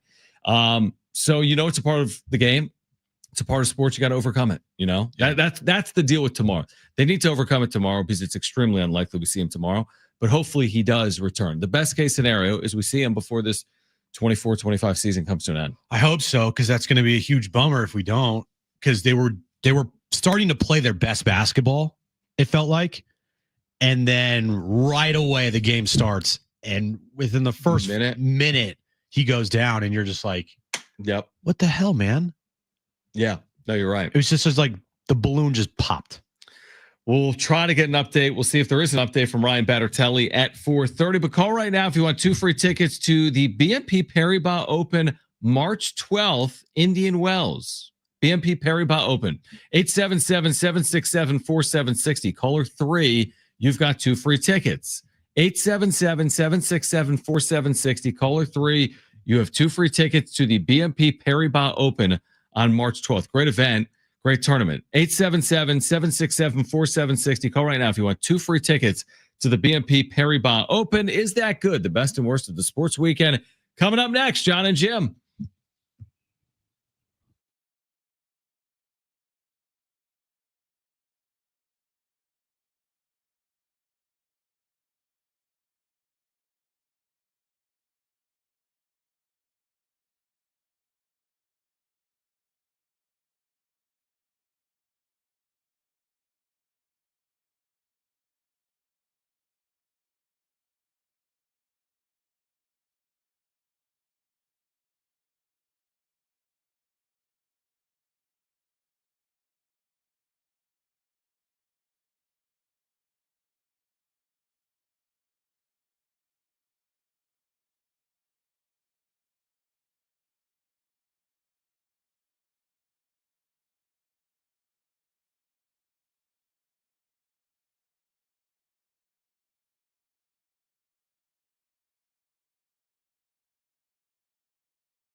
All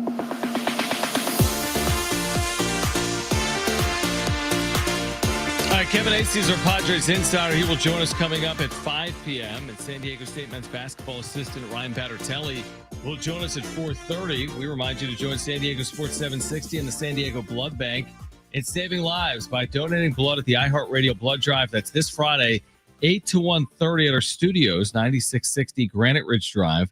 Your donation can help patients with cancer, severe burns, trauma, childbirth complications, and more. One donation could save up to 3 lives, and all blood types are needed. The first 50 successful donors will receive a pair of tickets to see Kane Brown. This is March 13th, or a pair of tickets to see Kelsey Ballerini. This is March 22nd, Pechanga Arena, while supplies last. Make your appointment today at sandiegobloodbank.org/iHeart. That's sandiegobloodbank.org/iHeart. We've got the wrap coming up at 4. I know Jim's ready for Is That Good? The best and worst of the sports weekend. So let's get to it. Is that good? Wilcox, snapper, Huber, holder, from 29 yards away. Oh, he missed it badly. Kick on the way. Boswell. That's a winner. The good and bad from the sports weekend. All right. I see on your sheet something that you have there. That's not mine, but it's close. Yes. What do you have in your head? What are you going to make up here for the next 5 minutes? Anders Dreyer scored the first ever goal for SDFC. Not only did he score the first goal, he scored the second goal as well. Brent, is that good? It is good. Very good. 2 goals per game. He'll have a very good year. Yeah, I think so. I will top you with San Diego FC winning its debut match. They did it on the road against LA Galaxy, a team that didn't lose at home a year ago. That's incredible. 17-0-4. So San Diego wins in a place that nobody won a year ago against the Galaxy. Is that good? It is good. How about that? Very good. Very good. Saturday afternoon, John, did you see this? I don't know. Lakers snapped the Denver Nuggets 9-game winning streak. Wow. And Fat Luka, according to Nico Harrison, he went for 30, right? 32, 7, and 10 in the win. Luka might be back. And guess what? The Lakers play the Mavericks tomorrow in LA. Brent, is that good? That's very good. That's very good. I'll top that. Okay. Eggy Rosario. 2 hits today. A home run. 2 RBIs today. Listen to this, Jim. Have you ever heard of such a thing? He has 4 RBIs this spring. What? Eggy has 4 RBIs this spring, 2 today, 2 hits today, and a solo home run. Is that good? It is good. In all seriousness, he's got to make their team. He will. He has to. I mean, I don't think there's any world where he's not on the team, truthfully. I'm going to top you there. Okay, how? Well, John, with Tirso Ornelas. No. You're going to do it? I'm going to do it. Okay. He hit a home run today. Is that good, Brent? Wow. It is good. First of the spring for Tirso, 24-year-old outfielder. I'll top you. Oh, top me. How about this? Both Ashton Genty and Abdul Carter, top defensive player on the board. Ashton Genty, top running back on the board. Neither will do drills at the combine. In fact, Abdul Carter might not appear at the combine. He's coming off an injury. Do we need to see Genty or Carter at the combine? They'll be top picks at their position, maybe top picks overall, truthfully, with Abdul Carter. I don't even know what I'm asking. Is that good? No, he's not good. Are you kidding me? Nope, not good. I don't know. Do I care about guys not participating in the combine? I saw them play. I can tell you this right now. Ashton Genty without the combine, he's good. I know he's good.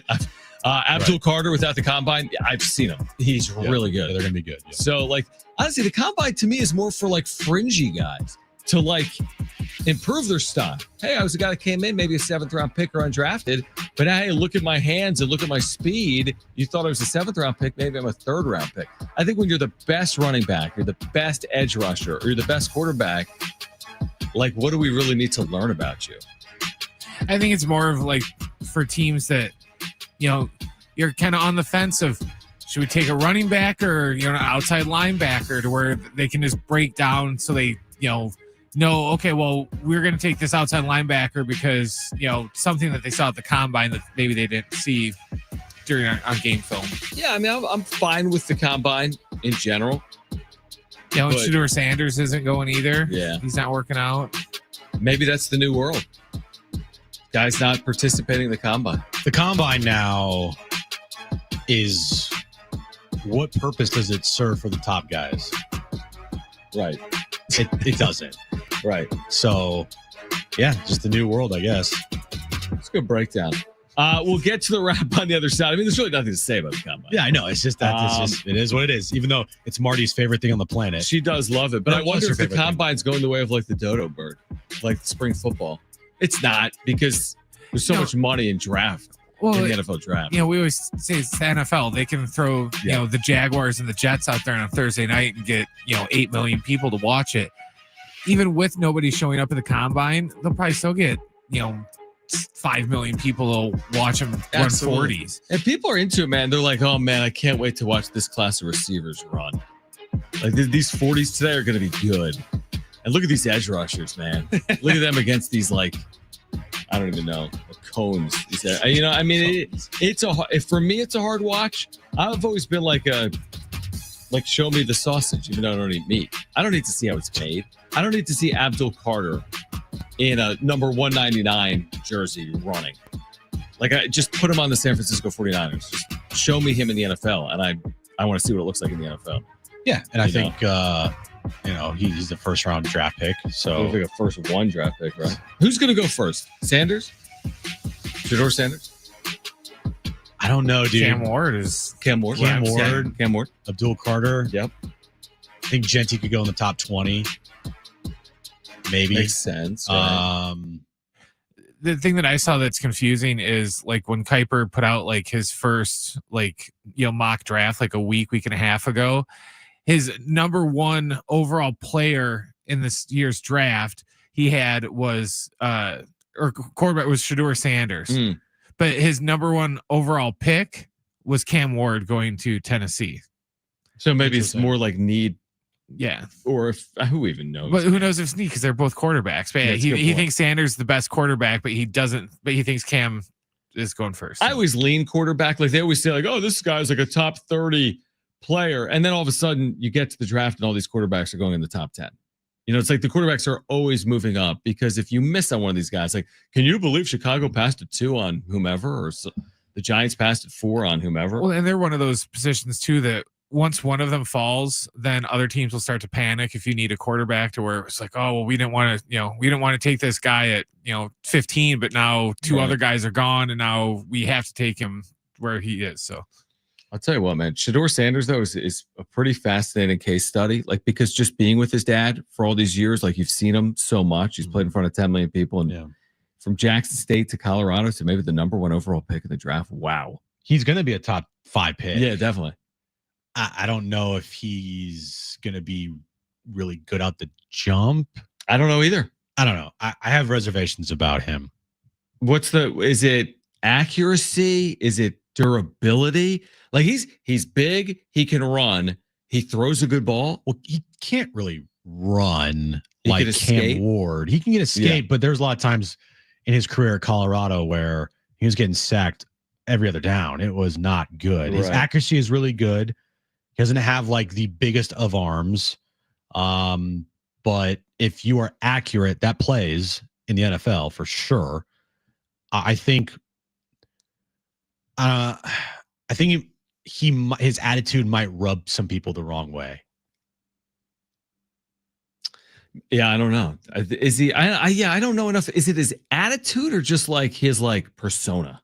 Probably both. You know what I mean? Like I haven't really seen anything from like an attitude perspective. I don't cover it on the regular, but I think there's some people that are rubbed off by him. But it's also like his guilty by association sometimes too. I don't know. I think it's too is if his dad wasn't the head coach of the program, would he be starting quarterback for Colorado? Yeah, the guy's an elite quarterback. Yeah, I mean, he was like a top 5 Heisman type for back-to-back years. Yeah, his numbers are ridiculous. He's going to be his college numbers are absurd. I just don't know if he like can come in right away like Jaden Daniels and be like that guy. You know what I mean?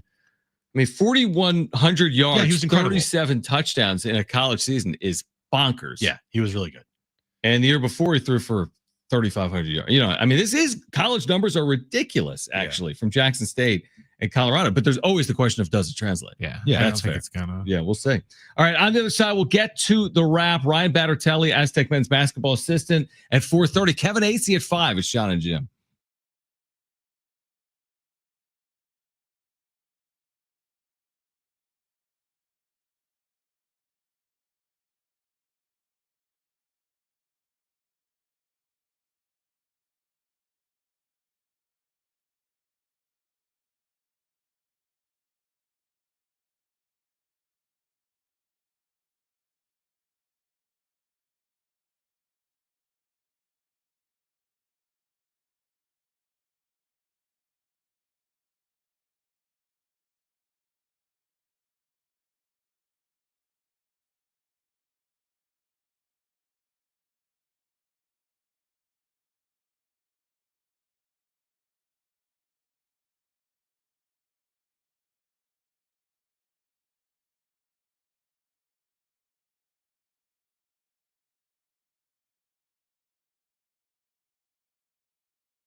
All right, this update is brought to you by Rapid Radios. It's a final in Peoria today. Padres losing to the Cubs 10-5. Next up tomorrow, they will take on the LA Angels at the Peoria Sports Complex. Moving over to San Diego FC, they won their first ever match last night up in Carson, California against the LA Galaxy. Next up, they'll take on St. Louis in their home opener this Saturday at Snapdragon Stadium. 7 p.m. is when our pregame coverage starts. 7:30 is when the match will kick off. You can listen right here on San Diego Sports 760. And San Diego State takes on New Mexico tomorrow night at Viejas Arena, likely without Magoon Guath. 8 p.m. tip time, 7 p.m. pregame. Listen right here on San Diego Sports 760. Rapid Radios are instant push-to-talk walkie-talkies offering national LTE coverage and no subscription ever. A great alternative to a mobile phone for your kids. For a limited time, go to rapidradios.com now for 60% off and free UPS shipping. Add code radio and get an extra 5% off. It's Jon and Jim to warm up that drive home. Snapdragon Stadium Saturday night at 7:30 is going to be a scene. When you've been waiting for this isn't something that's like, they're like, oh, it's 600 days in the making. They said that on TV. It's like 30 years in the making. They talked about MLS in San Diego the day the league started. How many more tickets will be sold over the next 72 hours just because of what happened? Let's say they lost. Still would have sold it out. Yes, but I think the buzz wouldn't have been like it will be coming up for the match on Saturday. Now, time for Jon and Jim. All right, San Diego and Southern California, what's going on? This is hour 3 of Jon and Jim. We're here until 6, and we've got a good couple hours. Kevin AC at 5 from Peoria area, I would say. And then Ryan Battertelli at 4:30, San Diego State men's basketball assistant. We've got tickets to give away to Shamrock. Okay? You know about Shamrock, Music and Beer Festival? Of course, John. We'll do that this hour as well. We continue to react to San Diego FC, San Diego State basketball, a month out from Padres when it counts, March 27th, essentially a month out. So a lot to get to over the next couple of hours. As we typically do at 4 p.m., we get to the wrap. So let's get to it. It's time for the wrap, presented by Sombrero Mexican Food. Check out their website at sombreromex.com. Can the Aztecs reach the NCAA tournament without Magoon Guath? They can. It's just going to be that much more difficult. And also, I don't know if they can make a run and win a couple games without Magoon. Sure. I just don't know. I mean, defensively, he brings something to the table that you don't get, which is the length and the size and the shot blocking ability. You lose that, that's really going to hurt you. Not to mention the way he was emerging on offense. I mean, this guy was, what is he shooting from 3 this year? It's 37, 38%. It's incredible. His first year in college basketball. To answer the question of can they make the NCAA tournament without Magoon Guath? Yeah, it's just you have less margin. Because maybe you thought it would be quote unquote easier in some of these games. None of it's easy. They needed a dogfight to escape Wyoming at home. They still have to go to Wyoming. They lost to UNLV at home. They still have to go to Vegas, right? And then you have tomorrow against New Mexico. So none of it's going to be easy. But yeah, I firmly believe that they can absolutely get to the NCAA tournament without Magoon Guath. But yeah, is it a difference maker, or could they make a run if they didn't have him? I mean, he's a huge factor. So hopefully they get him back sooner rather than later. Next question. Will the San Diego FC be a playoff team? I have no idea. You don't know? After one match? Well, I think after one match, you can say that SDFC is going to be competitive. Like we heard Jake tell us earlier today, they have a style of play that I think is going to translate to excitement. And I'm glad they're not the type of team at the jump to like go all on defense. Like they're on the attack. Right, you want the offense. I want the attack. I'd much rather have them. This is like their argument about saying lose 4-3 than win 1-0. I'm serious. I'd rather have them lose 4-3 than get a point. Scoreless. Yeah, scoreless. Okay, I'll go with that because that's not the basketball or football conversation. Because you can't get a point in basketball or football. There are no ties. Yeah, I understand that. Would you prefer a 4-3 loss to a 1-0 win? Consistently? No, because then you get 3 points. That's what I'm saying. 3 points over no points is obviously. But you would take. Yeah, I see what you're saying. You would take if they're going to lose. Yeah, the 4-3. Yeah, they're going to lose. Have it be make it interesting. Make it exciting. Yeah, I agree with that. And I think last night, it was a flawless game by them. It was pretty much perfect. Right. But you're not going to get that every time out. Like they could easily lose 2-0 on Saturday. But I think their style of play is constantly attack. Okay, so I did the deep dive on this. Oh, you There are did? 15 teams in each league. 9 of them technically make the playoffs because 8 and 9 do like an NBA play-in. So 9 teams per league make the playoffs because 8 plays 9 to get in to the like quarterfinals in each conference. So can they be one of the top 9 teams in the Western Conference out of 15? I'll say yeah. Why not?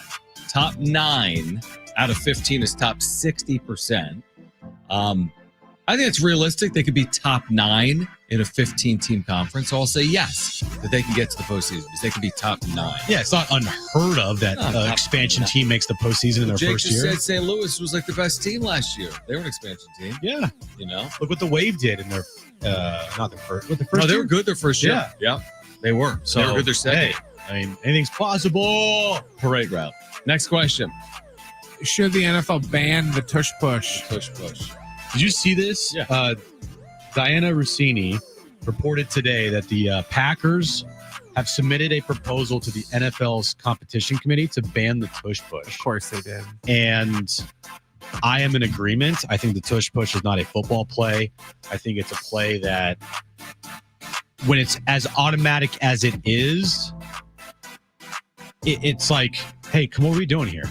I don't know. I think the play should be banned. So Philadelphia and Buffalo have run it 163 combined times the last 2 years, which is more than the rest of the NFL combined. I mean, listen, it wouldn't be without precedent. There's a lot of times in sports history they changed the rules because, you know, look at like 3 seconds in the lane, and they've changed rules because of teams or players all the time. I don't know. I mean, is it an invincible play? So the Eagles and Bills have scored a touchdown or achieved a first down 87% of the time. The rest of the league has been successful 71% of the time with these plays. So it's not invincible. I mean, they've been successful a lot on the play. I could go either way on it. I don't think it's visually appealing. I don't think it's the sexiest thing in the NFL, but I mean, it's within the rules currently. I don't know. I could go either way on it. Okay. Next question. Who is more likely to win NL MVP, Jackson Merrill or Manny Machado? Manny Machado. Manny? Yeah, I'm picking Manny on this one. I think it's easy to say you can already pencil him down for 30 home runs, close to 100 RBI. Right. I don't know if Jackson has that in him. Now he like last year. Don't get me wrong. Like last year was a great year for Jackson. Can he hit 30 plus? Can he have 100 plus RBI? Can he have an OPS in the 850s? Can he hit over 300? He hit 290 something last year. It was an incredible year for Jackson Merrill. Incredible year. It's more likely that Manny's going to give you a 30 and 100 season than it is that Jackson Merrill can give you a 30 and 100 season. And the Padres also have to be good. And you also have to hope that a guy like Shohei Ohtani doesn't put up a 50-50 season. You know, yeah. But in just terms of the two players, Machado, Merrill, you just convinced me. I was going to say Merrill, but you're right. Because Machado, there's just this level that he sustains that even when it's not quote unquote great, it's still good. Where Merrill's got to like play up to that level. Like there's no assurance that Merrill's 30 home runs, 100 RBIs. I mean, that's crazy. Right. Could happen. Could. But there's no assurance. Where I think like if Manny doesn't go for 30 and 100, I'd be surprised. Like if Machado is 23 home runs, 80 RBIs, that would really surprise me. It would involve an injury, in my opinion, if he only hits 22, 23 home runs. That's more like a Merrill season, in my opinion. Yeah, exactly. 23 home runs. Now, Merrill does RBI. it a little differently, maybe. Yeah. You know, so I'm with you on Manny. Is Manny still capable of winning an MVP? I would honestly argue no, because the reason I say it is someone like Ohtani, like what are you going to have to do to even be in the same conversation with someone like Shohei Ohtani? Well, the National League is stacked. Betts, Soto, Betts, Harper, Ohtani, Acuna.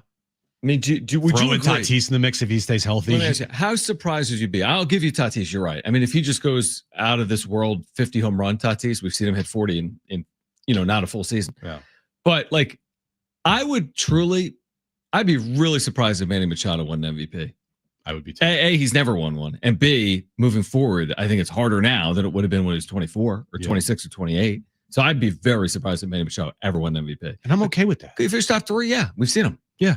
If he finishes top 3, I think that's exactly what this Padres team would need. They don't need him to be the MVP of the entire league, but a guy that finishes in the top 5, top 10 of MVP voting, that to me would tell me that the Padres had a good season. Yes, absolutely. I agree with you. And like, if you can couple Machado with Tatis, right? If you could couple Machado with Merrill, if you can couple Machado with Bogarts, then you're starting to cook, Jim. Cooking, and John? I'd like to see them cook. I want to really cook, make something tasty. And I'm hungry. Cook food or like no, like cook meth? no, neither. No, like cook is a lineup. No. Like it was like an analogy. No, I don't want to see them cooking drugs. I was thinking about Breaking Bad for a second. No. I just mean like they could get going on. I mean, you got to remember a year ago with this offense, it was really, really good. One of the best in the league. But I think a lot of it had to do with the depth of the lineup. Yeah, I agree. It did. The depth was there, and the performances from the guys that you didn't expect to have performances from is a big part of it. Jackson Merrill, Jurickson Profar, Higgy, those 3 guys alone. I don't think anybody at the start of last season thought they were going to put together those seasons. No, I mean, I didn't think they would have a whatever they. I mean, it was certainly top 10 offense in baseball. At times, it probably performed like a top 5 offense in baseball. I've never seen a team single someone to death like the 2024 San Diego Padres. Oh yeah, they were. Now, how they did that, I don't fully know, but they did do that. You would say that that's kind of like unpredictable. Batting average on balls in play, really good, a lot all year long, and that's kind of who they were a year ago. Maybe that continues. Maybe that's the Victor Rodriguez. Maybe it is recipe. Maybe that's what he's cooking up. He's cooking it up, He's John. cooking up that recipe of 6 singles and 3 walks in an inning, leading to 5 or 6 runs. Maybe that carries over into this year. They had something special last year with that lineup. With the team, truthfully, they had something for a moment in there. The second half of the year, I'm like, this team has everything they possibly need. Yeah. And then they didn't. That's why talking about last year just hurts so much because of how good they were. They were really good. Now, if they pick up right from there, yeah, it'd be great. Right. And if I could bench 225, it'd be great too. Have you ever in your life benched 225? I don't think I've benched 135. Okay. Brett's laughing. So 245's on the 45-pound bar? Yeah. That's impossible. For me, look at my arms, dude. Yeah. I have long arms. Yeah, that's true. That'd be a problem. Like, and also the bar ends up getting like one arm is like down and one arm is up. And if I didn't have the person that ends up my neck and I die. Yeah, you'd kill yourself. Correct. It would be a problem. But at 135, you can't kill yourself because I can just push the one plate off, right?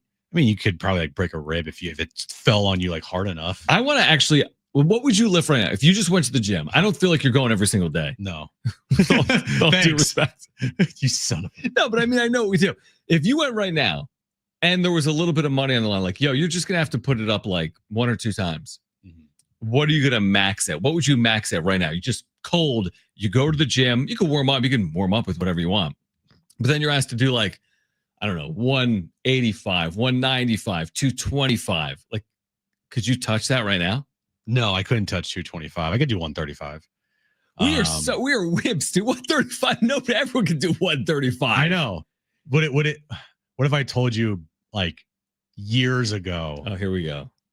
I could do 225 like pretty easy. I could buy it. You're athletic. You played like in the G League or whatever for a short time. I think the most I've ever benched is like 295. What? Yeah. I don't buy that. No, 295. I'm serious. At one time. Now it's a long time ago, but 295? Yeah, like 2 and then 9 and then 5. I know, Brent, I would buy in high for school. the I could do like 3s. 250 something. Yeah, I could see when that. I was in football. But Yeah, you're big. I haven't lifted weights in 25 years, but you could do 135. So yeah, because we always had to do what they'd always call you're scrolling. They'd always back a call while. it pride testing at the beginning of the year when they marked down how many times you could do 175, and then you work out for the summer and you come back and see how many times you can do it again to see if you actually worked out, if you're just dinking around all summer.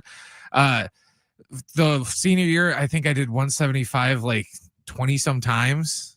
Okay. I could probably do 250 once or twice. Yeah. All right. This was me in 2013. Let me see. How do you have this photo? I don't know why I have this photo of me. Like availability. Can you please post this somewhere? This is so absurd. Who is this? It's Jim at the gym taking a photo of himself in the mirror with his right leg on a 60-pound dumbbell. Like, conquering the 60-pound dumbbell. Like, were you doing like arms with a 60-pound dumbbell? I don't remember what I was doing there, but I was not. 60? It's not 60. I mean, it's not light. Whatever that is with 50. What is that? Oh, I know what I was doing. I was putting it in between my legs doing pull-ups with it. Pull-ups. Yeah. I let's do a competition. All I did back 2013, when was that? So it was 12 years ago. I'm 36, 12, 24. Correct. When I was 24, all I was doing was just going to the gym and just like that was it. Cuz I had no life. We need to get to the gym. Competition. Oh, okay. That would be terrible. We'd be lifting like the bar. All right. On the other side, Brent, I didn't tell you this, but we have some sound from Mike Schild. We'll get to that on the other side. Plus, Ryan Battertelli, Aztec men's basketball assistant, the latest on Magoon Guath. Coming up at 4:30 is Jon and Jim.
AM Radio keeps vital voices accessible, and Congress can secure its future, but we need your help.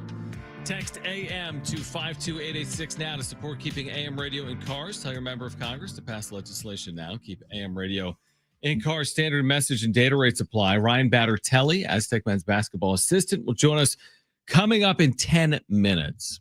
Now, do you know Mike Schill? I referenced the fact that he talks about Preller today because he did. Do I know Mike Schill? You know Mike Schill. I know Mike Schill. Well, he spoke before today's game, and that's fine because it's not like they were breaking down the big game. No. Because there wasn't a big game today. Did they go against lose. the Cubbies? I mean, they lost, but it wasn't some big game. Yeah. So, do you know where this starts, Brent? I'm trying to see if I know the topics because I know he touches on if Preller's not done or not. But hold on one second. It also includes Starter for day one. the day one starter. Oh, big. Okay. Big mystery that everyone has to keep secret until the second it's necessary that they have to release the starter Right. for opening day. Like, give me a break. All right. So, Schill on opening day, plus on whether Preller is done or not. There's a couple of minutes with Mike Schill from today. Do you have an opening day starter that you've indicated yet or no? Not yet. Yeah, we're still working through a few things. Good news is we have multiple choices. Everybody's like, is that a hard decision? No, it's a hard decision to make it, but it's good to have the hard decision because you have multiple guys that could be your number one opening day guy. So any of the four are at this point? Sir? Any of the four? Yeah, I think everything's on the table. And how's your derby for number 5 going? Pretty well. It's early. You know, that's an early race to handicap. We haven't, Hart's gotten here and getting acclimated through his first live the other day.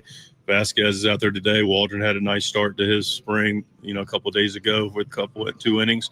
Brito had an inning, but, we're still stretching him out a little bit. But the guys that are in that potential fifth starter bucket are still early in camp and all doing well.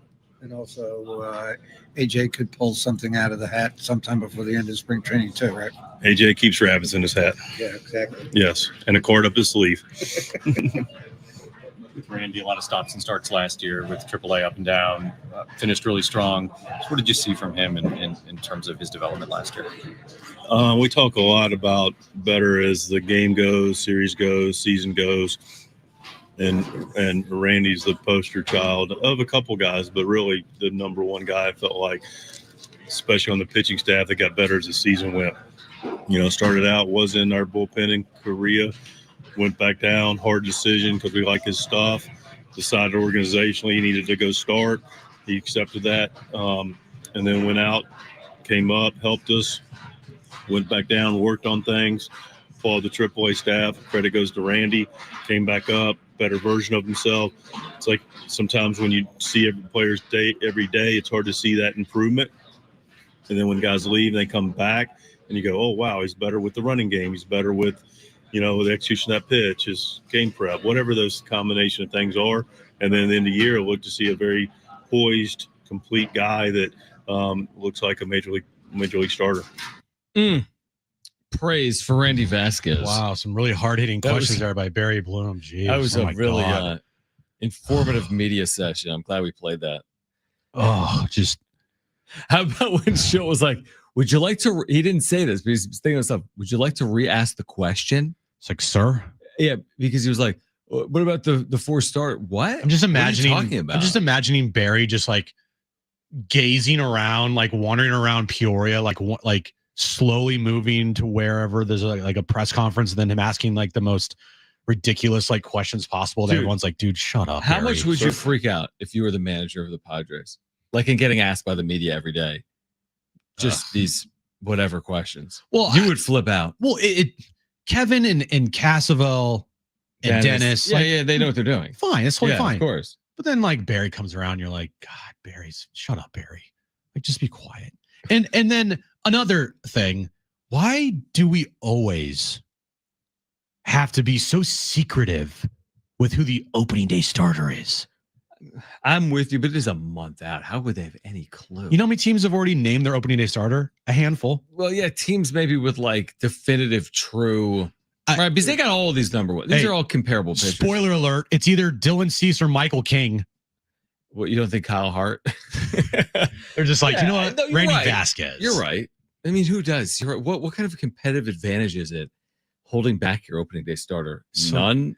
It's the dumbest thing ever. And you're just like, okay, great. Sure. Yeah, but you kind of know it's almost like why even ask the question? Because there's no world where the Padres are going to ask their opening day starter on February 24th. There's none. No. Also, you can't really name it, but to their defense, dude, let's say you name your opening day starter, like they could get hurt. Sure. So like I'm going to wait till spring ends. Here's my rotation. It doesn't matter one way or the other. True. Who the opening day starter Good is. point. Good point. Yeah, thank you, Jim. You're welcome. Ryan Battertelli, let's get an update on Magoon Guath, and let's talk about this past Saturday in Logan against Utah State. And let's look ahead to tomorrow night, Aztecs and Lobos. Huge game in the Mountain West Conference. Ryan Battertelli, first-year assistant. He's done a really good job. I'm Brian Dutcher's staff, and he will join us coming up next. Plus, this hour, your chance to win tickets to a St. Patrick's Day tradition, the annual Shamrock Music and Beer Festival. We'll give away tickets coming up later this hour. Kevin Acey at 5 p.m. This is Jon and Jim.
All right, this update is brought to you by Rapid Radios. We'll start with the Padres in spring training. Cactus League underway. They lost today to the Cubs. Tomorrow, they take on the LA Angels in Peoria at 12:10. Moving over to San Diego FC. They won their inaugural match last night against the LA Galaxy, 2-0. Next up, they'll take on St. Louis Saturday at Snapdragon Stadium. Our pregame coverage starts at 7 p.m. with the match getting underway at 7:30 right here on San Diego Sports 760. And tomorrow night, San Diego State takes on New Mexico at Viejas Arena, 8 p.m. tip, 7 p.m. pregame. Rapid Radios are instant push-to-talk walkie-talkies offering national LTE coverage and no subscriptions ever. A great alternative to a mobile phone for your kids. For a limited time, go to rapidradios.com now for 60% off and free UPS shipping. Add code radio and get an extra 5% off.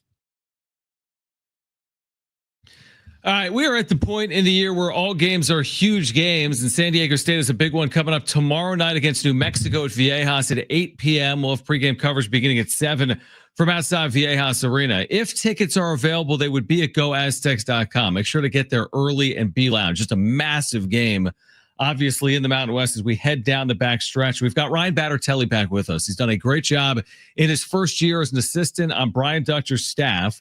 And he's back with us right now on Jon and Jim, San Diego Sports 760. So first of all, Coach, appreciate you doing it. As we know, it's been pretty busy as we head towards March. Yeah, it's certainly busy. I really appreciate you guys having me on. We're happy to be home. We're really excited about the opportunity for tomorrow, and I'm excited to see everybody out of Viejas tomorrow. All right, so obviously all Aztec fans are concerned about the health of the team, and that includes Magoon Guath because we saw him go down awkwardly to start that Utah State game on Saturday. So I guess just starting there, is there an update on his health? Because everyone's concerned about just what transpired on Saturday and how he's doing. Yeah, first of all, I mean, with Magoon, I mean, even right after the injury, I mean, just seeing him smile and I went down to the bench and I told him, I said, "Hey, you're going to be fine, big fella." He looked at me and said, "I know." And that was just great just to see from there. And then we come back the next day and he has an MRI and we have incredible medical staff and Sergio Ibarra does a great job and we're able to get really, really good news in terms of, his injury and being a hyperextension and nothing really much beyond that. There was a lot of swelling in his knee, but as good a news as you can get for an injury like that, especially, you watch it back and it was almost hard to rewatch, but, knowing that he's got swelling in his knee, it's a hyperextension, and it's something that is really week to week right now and is not necessarily season ending. And obviously a lot of it has to do with, how his recovery goes and how we can get, the swelling out. And obviously he's got great spirits, which I think is a huge part of the recovery process in general is how his approach is. And he couldn't be more positive about it. I mean, we're in practice today. He's over on the side starting his rehab. He's into the recovery boots and Serge is working on him. And so, he's acting like he's coming back tomorrow. And unfortunately, he's not coming back tomorrow. But that mentality and that approach gives him a chance, as we approach this thing, really week to week. Yeah, no, that's good news. But it does seem like he's going to miss tomorrow's game, and we'll have to see about Saturday and so forth. But just tomorrow in general, like how do you can't replace Magoon because of his size and his length, but what do you have to do now as a team to combat the loss of Magoon in the short term? You don't replace Magoon. I mean, he's a really unique talent. I mean, and I haven't used this word lightly. The last time I did was when I was scouting against USC and we were playing against Evan Mobley and we referred to him as a dragon in terms of being someone that's unique and different and hard to really fathom. And so it's, you don't replace him, but we do have a next man up mentality with this group. And we know we have depth and we have talent and we've had different guys go out at different times during the year and have different guys step up. And so the beauty of this group is as we've had, different injuries along the way, whether it's Reese or anybody else, we've had other guys that have stepped up in really critical roles and really stepped to that challenge. And I think that speaks to our talent and our depth and obviously the preparedness of every guy. And so, it doesn't matter if you're playing, 5 minutes, 10 minutes a game, that may mean 20, 25 minutes the next game. And I think every guy stays engaged and stays ready. And that's how you, build depth and that's how you win, tough conference games like we have ahead of us. Ryan Battertelli, San Diego State assistant coach with us right now on Jon and Jim, San Diego Sports 760. Aztecs and Lobos tomorrow at 8 at Viejas Arena. Kind of speaking of that next man up, do you feel as if you learned something in those moments in Logan? Because it's not like you didn't have Magoon for like 1 minute on Saturday. I mean, you're in this hostile environment. You don't have him for basically 40 minutes. you're in position in this game. I mean, it's 69-65 with less than 4 minutes to play, and you had a 4-point lead. So is there some confidence and growth when you're able to get through in an environment like that? Now, you don't get the end result you wanted, which was a win, but you do learn that you're able to have success even in his absence. Yeah, no question. I mean, we have confidence in what we got to do next. I mean, Goon, one of the best things that Goon has done, lately is stayed out of foul trouble. But early in the year, he was getting himself into foul trouble, and we had to play without him and figure stuff out and how to play with 4 guards in the court rather than play big. And so we've been through a lot of different things. And so I think there's an emotional component to one of your teammates going down and one of your brothers, hitting the floor and not being sure what's going on. But once the guys were able to move on from that, there wasn't like a worry about what we were going to do. The guys know what they got to do. The guys understand, whether we're playing big with Heidi or Farrell, with Jared, or if we're playing, small, with Taj or Bird or whoever at the 4, playing a 4-guard lineup. Like, we know what that looks like for us, and we got to continue to build on what that looks like as we move forward without Goon, and we have confidence no matter what. Nick Boyd recently for you guys has been playing some really, really good basketball.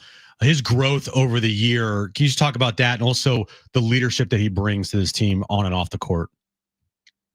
Yeah, I mean, I appreciate you asking about Nick. I mean, Nick has worked really hard, and he's gone through ups and downs. And, the one thing about him is he's relentless. I mean, he has that personality and that affect where, every day is an opportunity for him. And so whether he has success on the court or not, his days look the same. And I think, when your point guard is a reflection of your head coach, and Dutch is the same exact way too, whether we win, whether we lose, the next day is an opportunity for growth. And Nick has taken on that personality as much as anything. Is, when he's not playing well, he's in the gym the next day. When he's playing great, he's in the gym the next day. And, what I've talked with him about a bunch is that work is going to pay off over time. As you continue to work on your game and grow, when times are hard, you're going to be able to draw from that experience and that work, and that's what is going to, that's what's going to rise at the end. And so he's done that, and so I'm not surprised at all that he's turned it around for himself. And he, as much as anybody, if not more than anybody, knows what the late February and March feels like, and so I think he's right where he needs to be.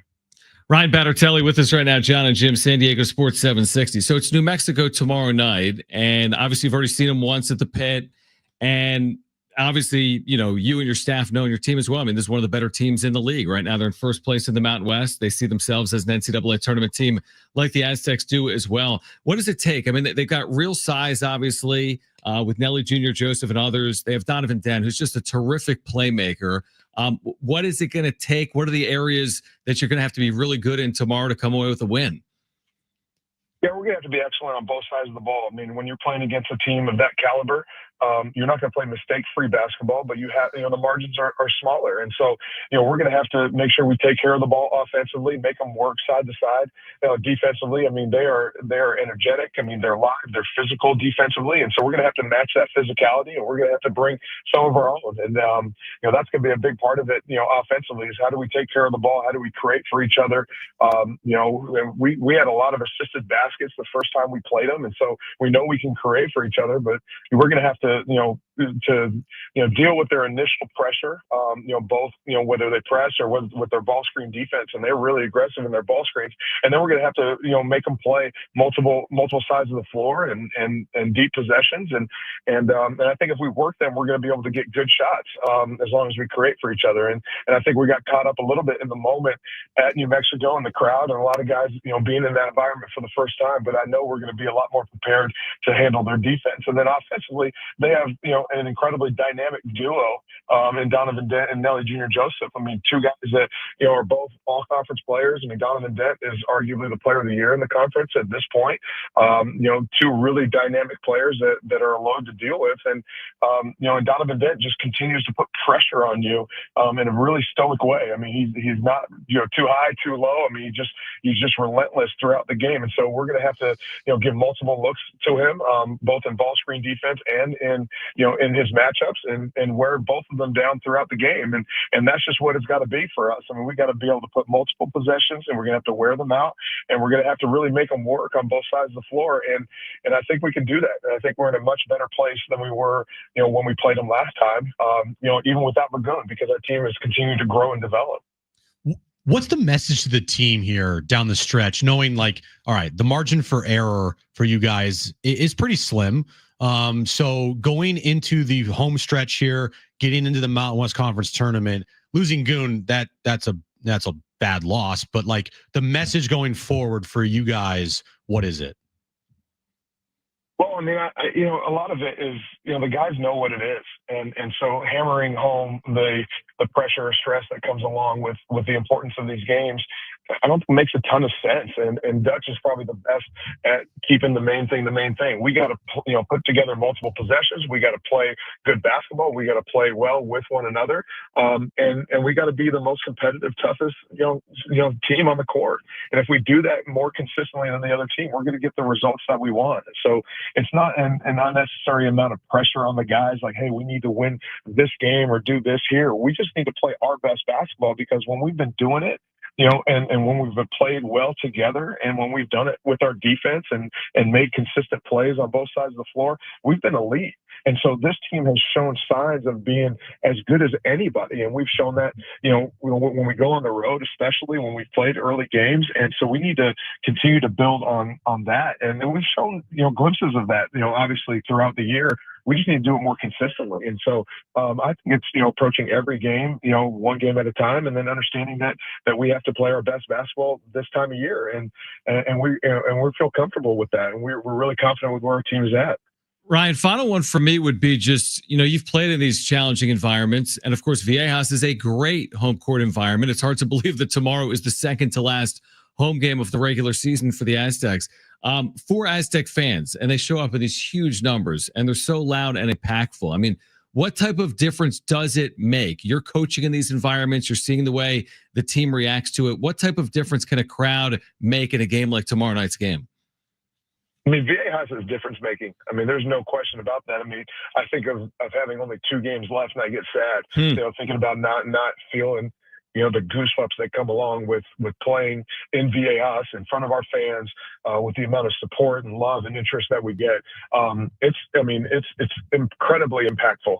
Having people out and having them support us, our guys feel it, our coaches feel it, and we feel like a great sense of responsibility to perform and do well for the people that come and see us and for all of San Diego. And so I don't even think it's measurable what the impact is, in Viejas, and our opponents know it too, but at the same time they get excited to play there. And so it's as good of a college basketball environment as you can find in the country, and to be able to say that we have it as our home and there are people supporting us is the best thing in the world. I mean, it's incredible to play there. It's incredible for our guys. It's incredible to recruit to. We couldn't be more appreciative and thankful for what that means for us, and it's a huge edge. It's a huge edge for us to be able to have that in our house, supporting us in the games that matter the most, which are these next couple that are coming up.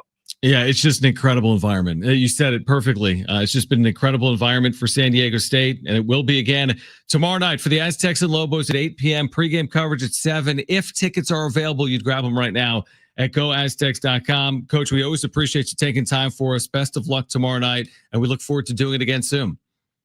Thank you guys for having me. Go Aztecs. Great stuff. Ryan Battertelli. He's done a phenomenal job. He really has with Dutch and the staff this year. All right, call right now if you want 2 free tickets to the 29th annual Shamrock Music and Beer Festival in the Gas Lamp, Saturday, March 15th from 2 to 10. Live music, Irish Fair, all types of great celebratory events going on during the Shamrock Music and Beer Festival. We have a 4-pack of tickets. Forget about 2 free tickets. We have a 4-pack of tickets to the Shamrock Music and Beer Festival in the Gas Lamp, Saturday, March 15th. All you need to do is call right now. First 2 callers will be contestants for trivia. 877-767-4760. Call right now. 877-767-4760. We've got a free 4-pack of tickets to the Shamrock Music and Beer Festival. First 2 callers will be contestants for trivia. 877-767-4760. Kevin Acey at 5 p.m. It's Jon and Jim.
All right, Kevin AC from Arizona will join us in 11 minutes. We'll get the updates there. Padres lose today to the Cubs. Just kind of out physical in that one, 10-5. Out physical. He got pushed around. What was the kind of, Padres are heavy favorites. They were out, yeah. They just got pushed around. They're outclassed. They got out rebounded. They got out rebounded. 10-5 loss. I didn't watch 1 second of it. Did you? Was it televised? I watched the highlights. Are you going to bring us back from break? You could do it. Yeah, but I don't want to. All right, Kevin AC will show us in 10 minutes right now. Let's get to this.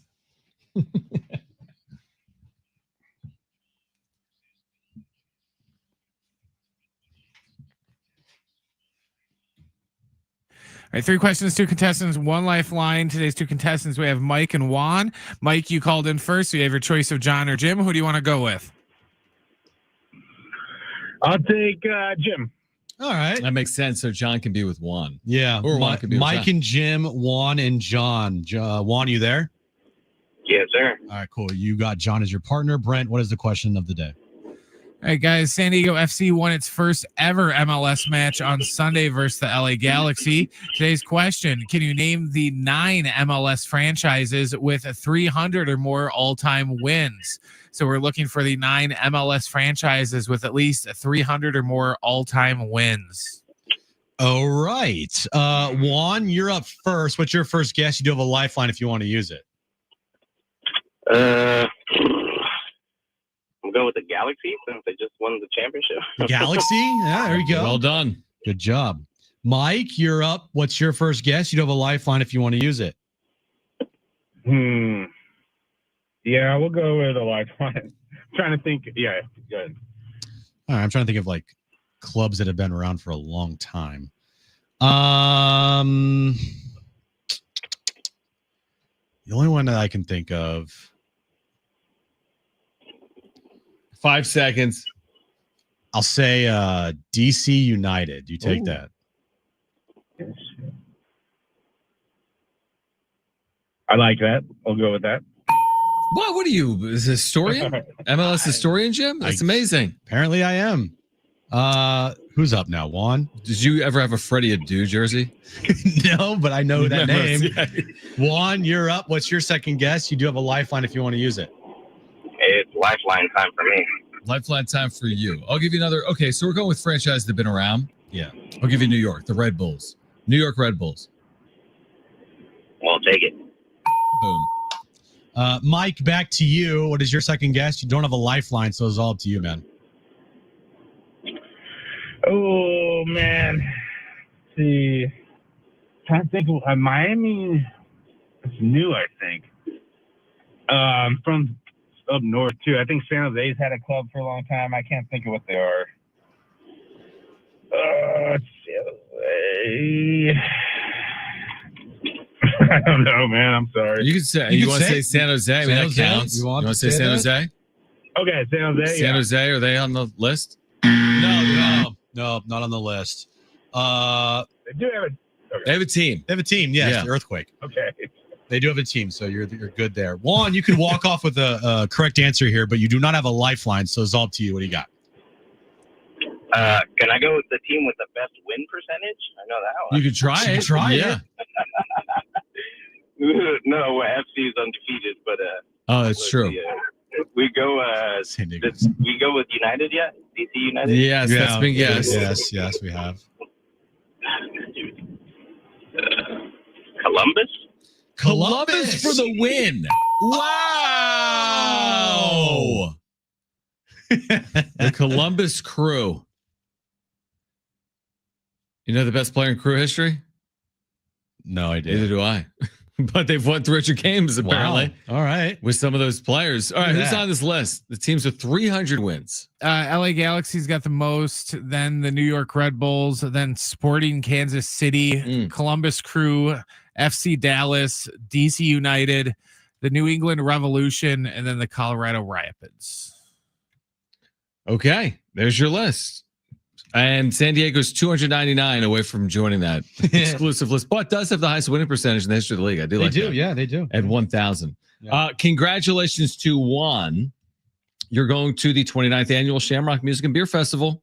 Gaslamp, March 15th, 2 to 10, live music, Irish fare, and more. Heading back to its roots, this iconic celebration transforms the Gaslamp into the Emerald Isle of the West Coast, featuring a full lineup of top Irish and Celtic rock bands, iconic tribute performances, Irish dancers galore, and all the lucky libations and shenanigans you can handle. Ooh, libations. Libations and shenanigans. I want to get a t-shirt that says libations and shenanigans. Maybe Okay. we'll get that. Maybe we'll get that. Okay. Jon and Jim, That libations. should be a and bar. yeah, really. That's pretty cool. All right. Congratulations. You are going, again, a 4-pack of tickets to Shamrock. We'll have more of those to give away this week on Jon and Jim. All right. So Padres are 4 games into spring training, and Kevin Acee is going to join us throughout spring training and throughout the upcoming 2025 season as well. He's going to join us Monday, Wednesday, and Friday. So a lot to get into with Kevin. I don't know what we were discussing on Friday. Things happened quickly. What were we talking about on Friday? That was before their first spring game? No, it was after their first spring game. It was Friday. We talked to him after their first game. I'm pretty sure. That's won. right, yeah. That was their first game. Now they've played 3 more games. Yeah. So we'll get his reaction to camp and spring training. And we'll catch up with Kevin on the other side to kick off hour 4 of Jon and Jim. That comes your way next. Kevin Acee, our Padres Insider. Don't go anywhere.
All right, this update is brought to you by Progressive Insurance. Cactus League action today. Padres losing to the Cubs 10-5. Tomorrow they'll take on the LA Angels in Peoria. San Diego FC last night with a perfect start to their first ever season as they beat the LA Galaxy 2-0 in their first ever match up in Carson. Next up, they'll take on St. Louis this Saturday at Snapdragon Stadium.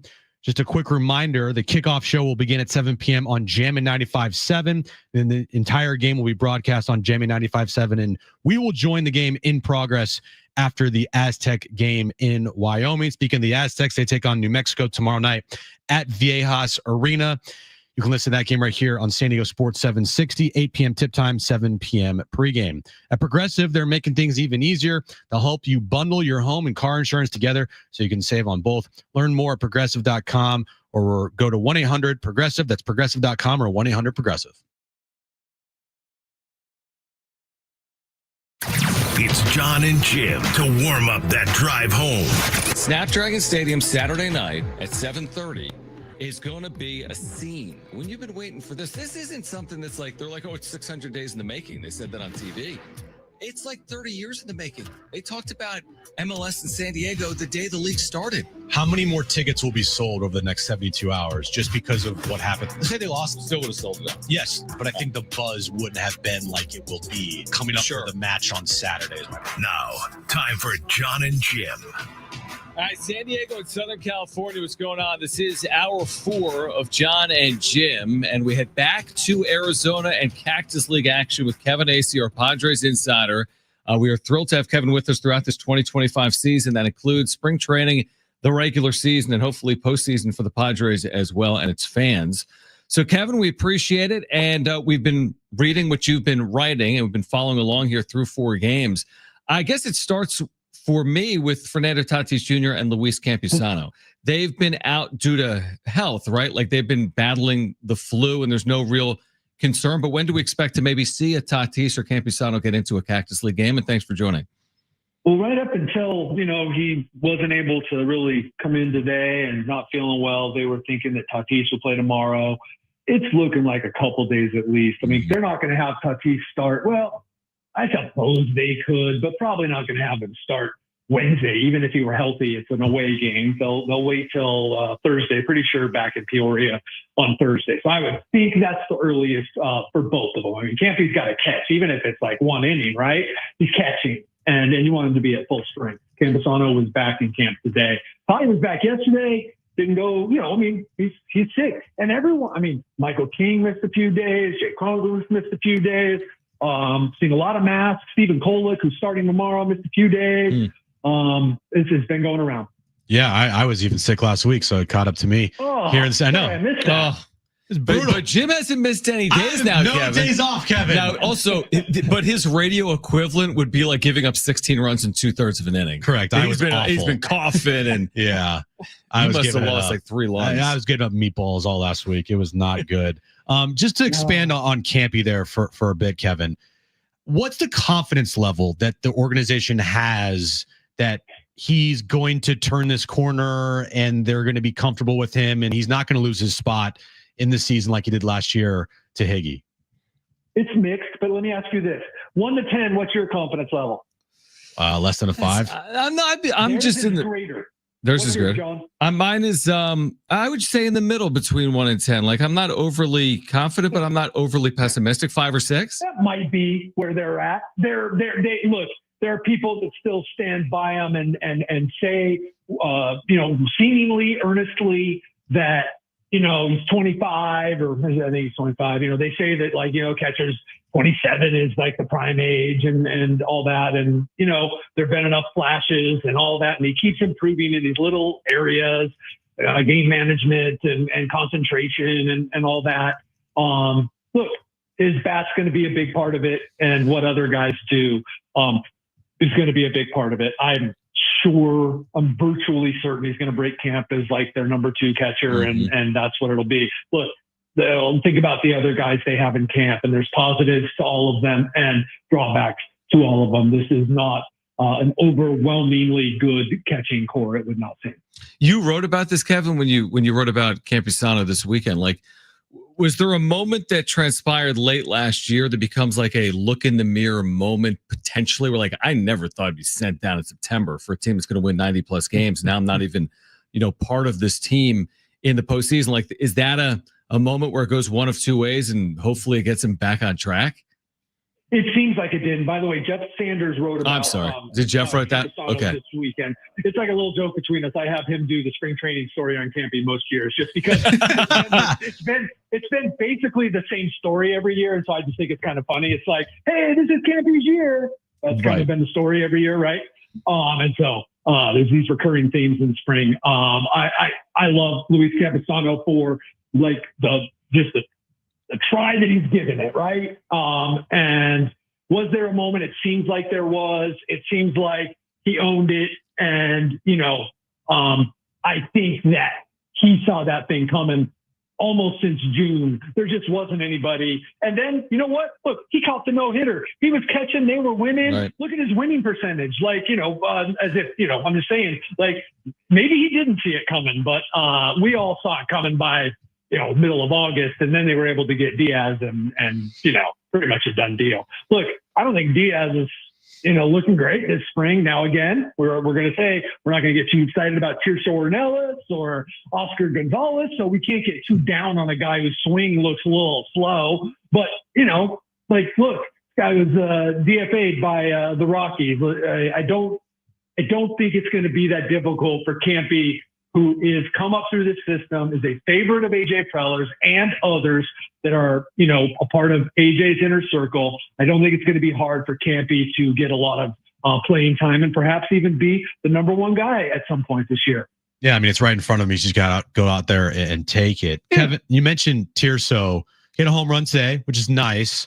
What's he going to have to do in camp to have real consideration to make the club out of spring training, you think?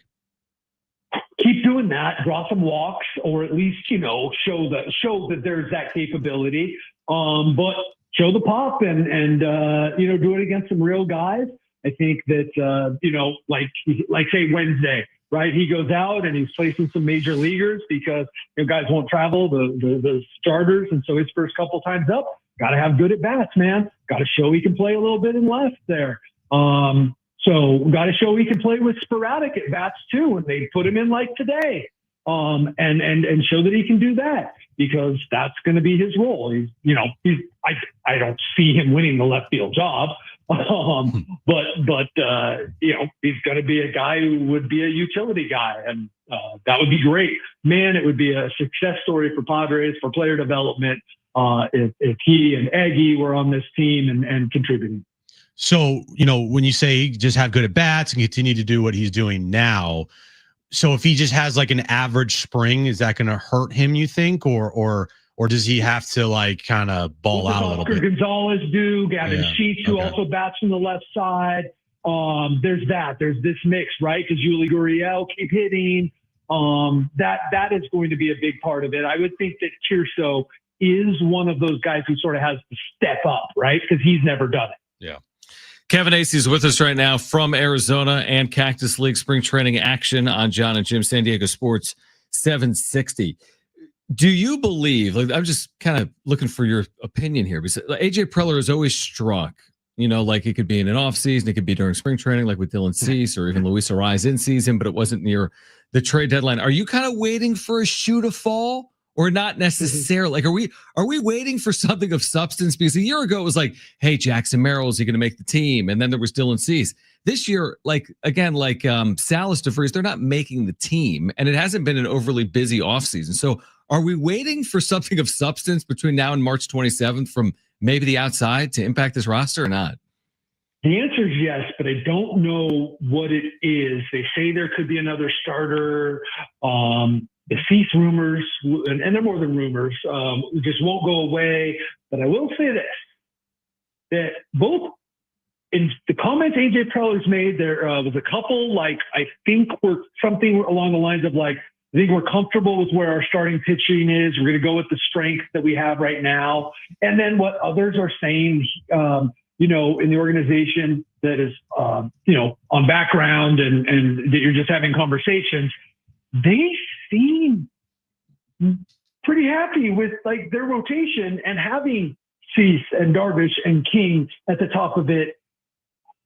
I just feel like, I don't want to say they have something to answer, because they could make the argument, oh, we still think we made it better, right? Like, or what, but like, I feel like this is what they're saying is their best rotation going forward. So I don't see how they trade Cease in that instance. I just don't. So look, I've been waiting for the other shoe to drop since, getting back on the beat in 2018, really. And especially since, let's say, since they signed Manny Machado and you went, whoa, things have changed here. I basically lived in fear all the time. Yeah, every day it's like when you wake up in the morning. Did I miss something? Exactly. Yeah. I remember it was January of maybe it was January, like early January maybe of 2019, and you were hearing that the Manny Machado thing more and more and all this, and I was like, what? And finally I made a call, and it turned out it was true, and I wrote it, and I said to myself, well, this is different, because that turned out to be real, right? Right. And then every year, I remember 2021, you hear Darvish, and you're like, okay, and you check, yeah. Holy smokes. Like, and so, yes, that's who he is. And it's, as much as I just made this impassioned argument that they seem set with their rotation, I will say that I just don't see him standing pat until the start of the season. I don't know how big that move is, but I just don't think this is all the key players on the roster. I'm curious now that you said that, kind of living in fear. Is there a moment in Preller's tenure where a move of substance happened and you were, I don't know, without internet or doing a hit, or like how much time has ever elapsed where something significant happened and you were not around to catch it? I know there has been. I probably blacked it out, right? But like that's like definitely the fear, and you're, or like, let's say you get caught up with something, and then like it happens to every guy, and you realize you haven't checked your phone, and whatever, right? You're right. Then, oh, thank goodness there's nothing, or whatever. I'll tell you what happened this morning. I'm in the clubhouse, and I'm an old man, and so like I don't really know how the phone works, right? And so my recent calls, the button at the top had been switched to missed rather than all calls. So everything on my screen was red. Oh my God! And there were some important names on there, and so just instantly I'm like, oh my goodness, what, did they sell the team? Like, who did they trade for? Are Cease and Darvish still in this room? Did they like? And then I realized, oh, those are all old. That's funny. Like, those are like, oh, that was yesterday, 3 days ago. Okay, fine. Like, oh, look at that. I learned something new about my iPhone today. That's hilarious. The instant, like, I'm 54 going on 70. Oh yeah, no, the instant sweat that you get that runs down your back, like, oh my God. When would you? I will say this: Darvish, I was on top of. Snell, I was pretty flat-footed on. Those are, a day later, right? Yeah. It's like, whoa. And so, those are rough. That's, I appreciate you sharing it. I have multiple, don't worry, Kevin. Oh yeah. I mean, Jim sleeps.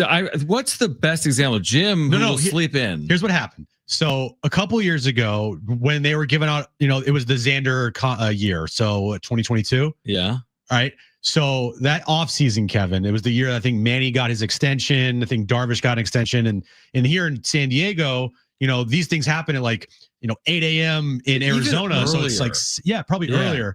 And I wake up to like 50 text messages at like 9:30, and I'm like, "What?" It was the Manny extension. The Manny extension. I completely missed that one. You were like 4 hours late. Like, no joke. Like 4 hours had passed. It happened at 6 a.m. here in San Diego. So early. So I'm with you there, Kevin. And you know what?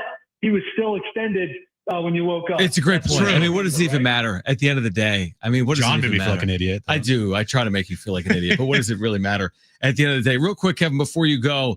I mean, we're so far out from opening day, and the way the Padres are with, I mean, when it comes to an opening day starter, speaking of things that don't matter, they're all going to start throughout the course of the year, but is it just kind of a King Cease? I mean, are those the two that are possible? Is Darvish a possibility in your mind? How do you see it shake out? King's not going anywhere.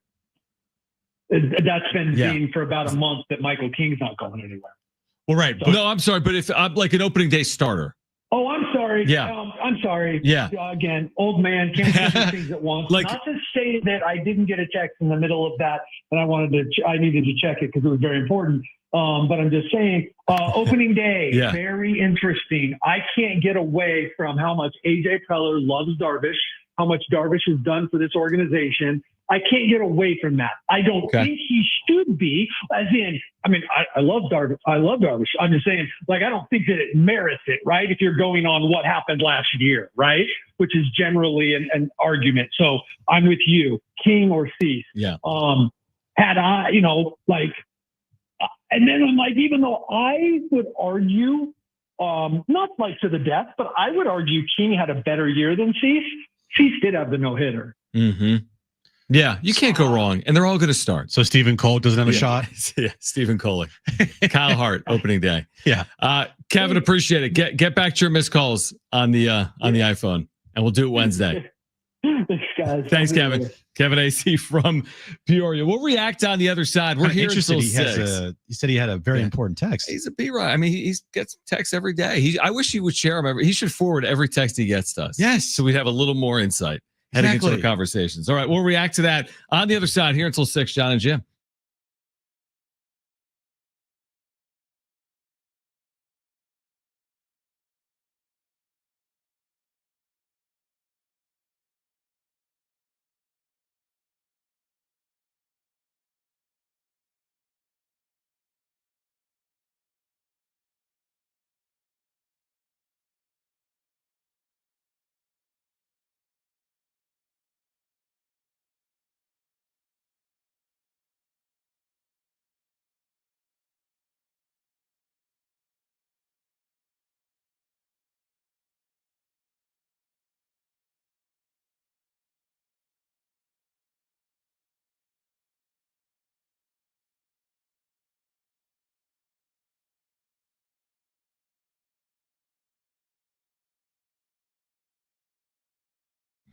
All right, hey guys, what could you do with an extra $75,000 right now, or even a couple $100,000? If you own a home, you can get that money in less than a week with Loan Pronto. Hey guys, it is Schaefer. Loan Pronto is the leader in quickly converting your home equity into cold hard cash, so you can pay off all your credit cards or start that home remodel. Loan Pronto has several easy options to let you access the cash from your home. There's virtually no paperwork, no cumbersome process, no junk fees, and often no appraisal. Listen, the average homeowner now has over $300,000 in equity. That's your money. Use it. One client got $150,000 out, paid off their credit cards, a couple of car loans, a personal loan, cutting their monthly expenses by $1,500. You can get approved in as little as 1 day. So act now with no hard credit pull up front. Loanpronto.com or 619-207-4336. Get the money you need for anything. 619-207-4336 or loanpronto.com. Equal housing lender, NMLS 1661781, subject to lender approval, NMLS consumeraccess.org.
right, Jon and Jim back with you. San Diego Sports 760. Aztecs tomorrow night at 8. Pre-game coverage will begin at 7. If you miss Ryan Battertelli, we didn't even touch on this. I don't know why. Have we been busy? We have. We did the wrap. Yeah. No, what's the game we play? Trainwreck.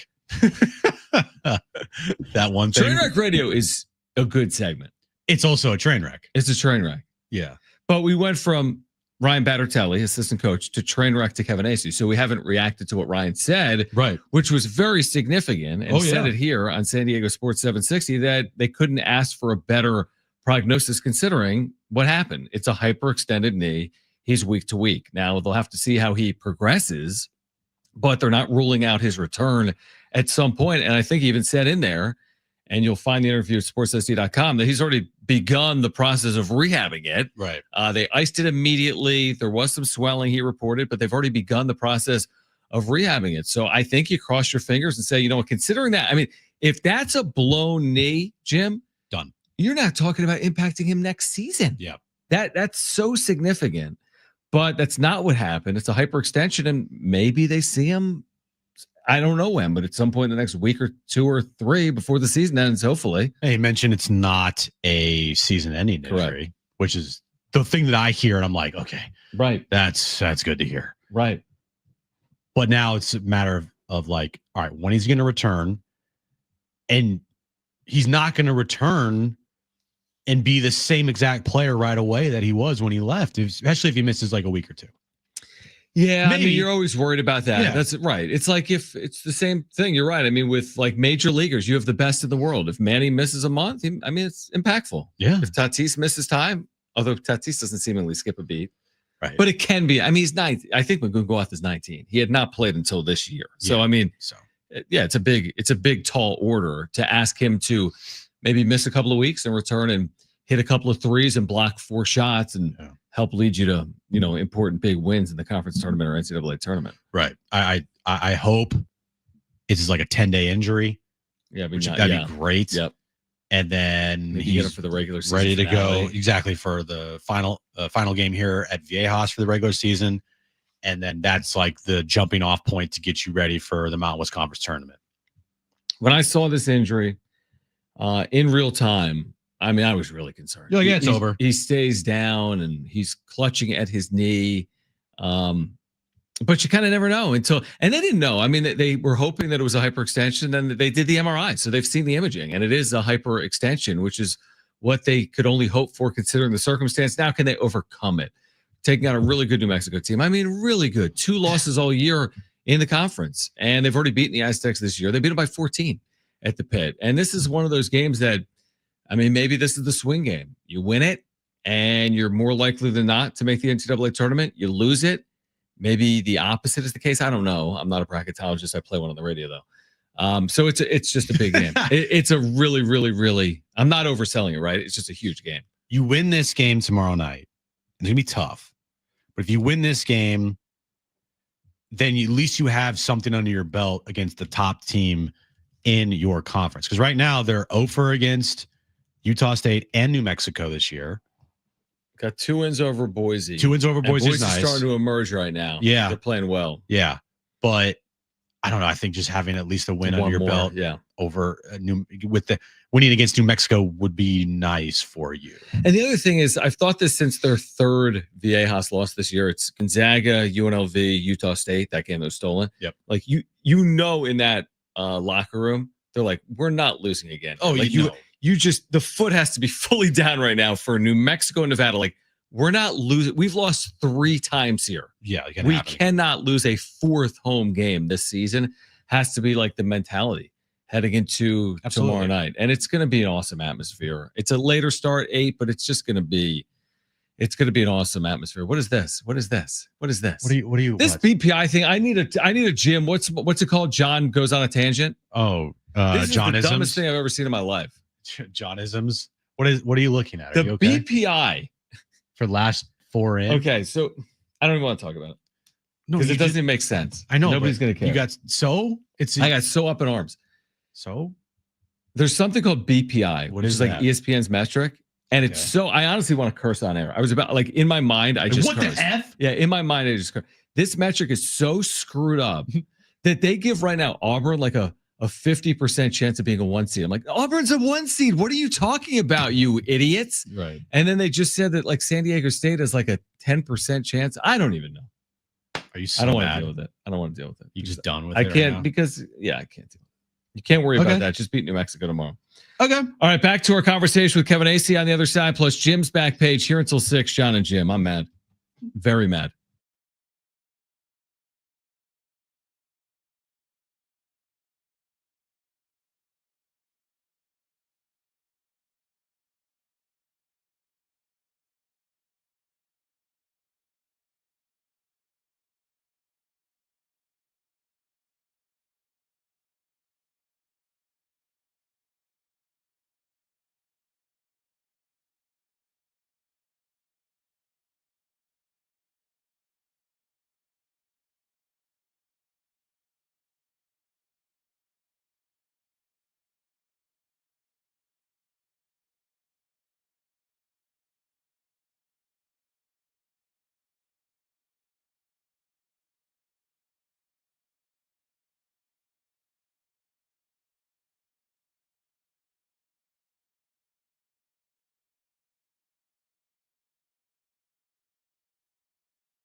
All right, this update is brought to you by Progressive Insurance. We'll start with San Diego FC. They won their first ever match last night against the LA Galaxy 2-0. Next up, they'll take on St. Louis at Snapdragon Stadium this Saturday night, 7 p.m.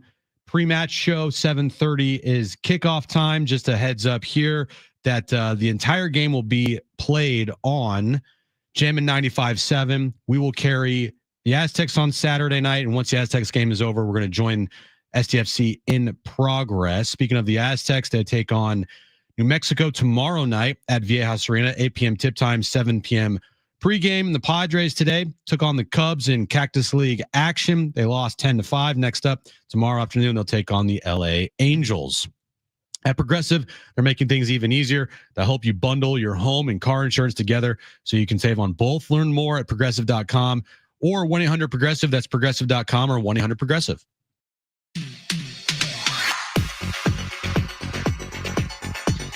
All right, so we had Kevin AC with us from Peoria. He says that he basically spends every day waiting for the other shoe to drop. In terms of the possibility of AJ Preller not being done with this team, and we know that. It's always a possibility. We'll see. It'll play out over the next month or so. We also started the show talking about, you just mentioned the update. I mean, last night in Los Angeles for San Diego FC in its debut. You know that like just happy to be there type moment? That's what I was thinking last night was for San Diego FC. I'm like, they're in Major League Soccer. It's all good. Like you're playing the champs. Like it's just cool to be there. Like just hang around, right? No you don't need to win. Just hang around. Just hang around. I mean, maybe you steal a point. Maybe nobody scores. You know what I mean? Maybe you steal a goal late and you end up with a point and you tie. No, they had other ideas. I really like going into this. I'm just like, what is this going to look like? And I'm like, this is cool. Like San Diego and Major League Soccer, super cool opportunity. But I'm not like, hey, if everything goes right, they're going to win by a couple of goals. Like that wasn't my thought, but they clearly had other ideas than I did because they looked like the team that was in the postseason last year, not the expansion team. I thought it was cool that in a sport other than baseball, a major sport, soccer, MLS, that it's like a tiny thing, but I thought it was cool. The score bug, you see just SD. You know, so I don't know. Like it just like you don't see anything other than SD for the Padres. You like the score bug? No, I'm asking. No, so as opposed to SDFC? No. Okay. I'm confused. I like the fact that in another major sport, there's a San Diego team. There's a San Diego team. Yeah, we all like that. You know, it's not minor league. It's not something that it's like whatever. Yep. You know, it's big time. Right. They have their own. They're on Apple TV Plus. It's a professional soccer here in the States. Mm-hmm. And I thought that was cool that you just look at the score bug and it says SD there, and it's a San Diego team. That's a professional sports team now.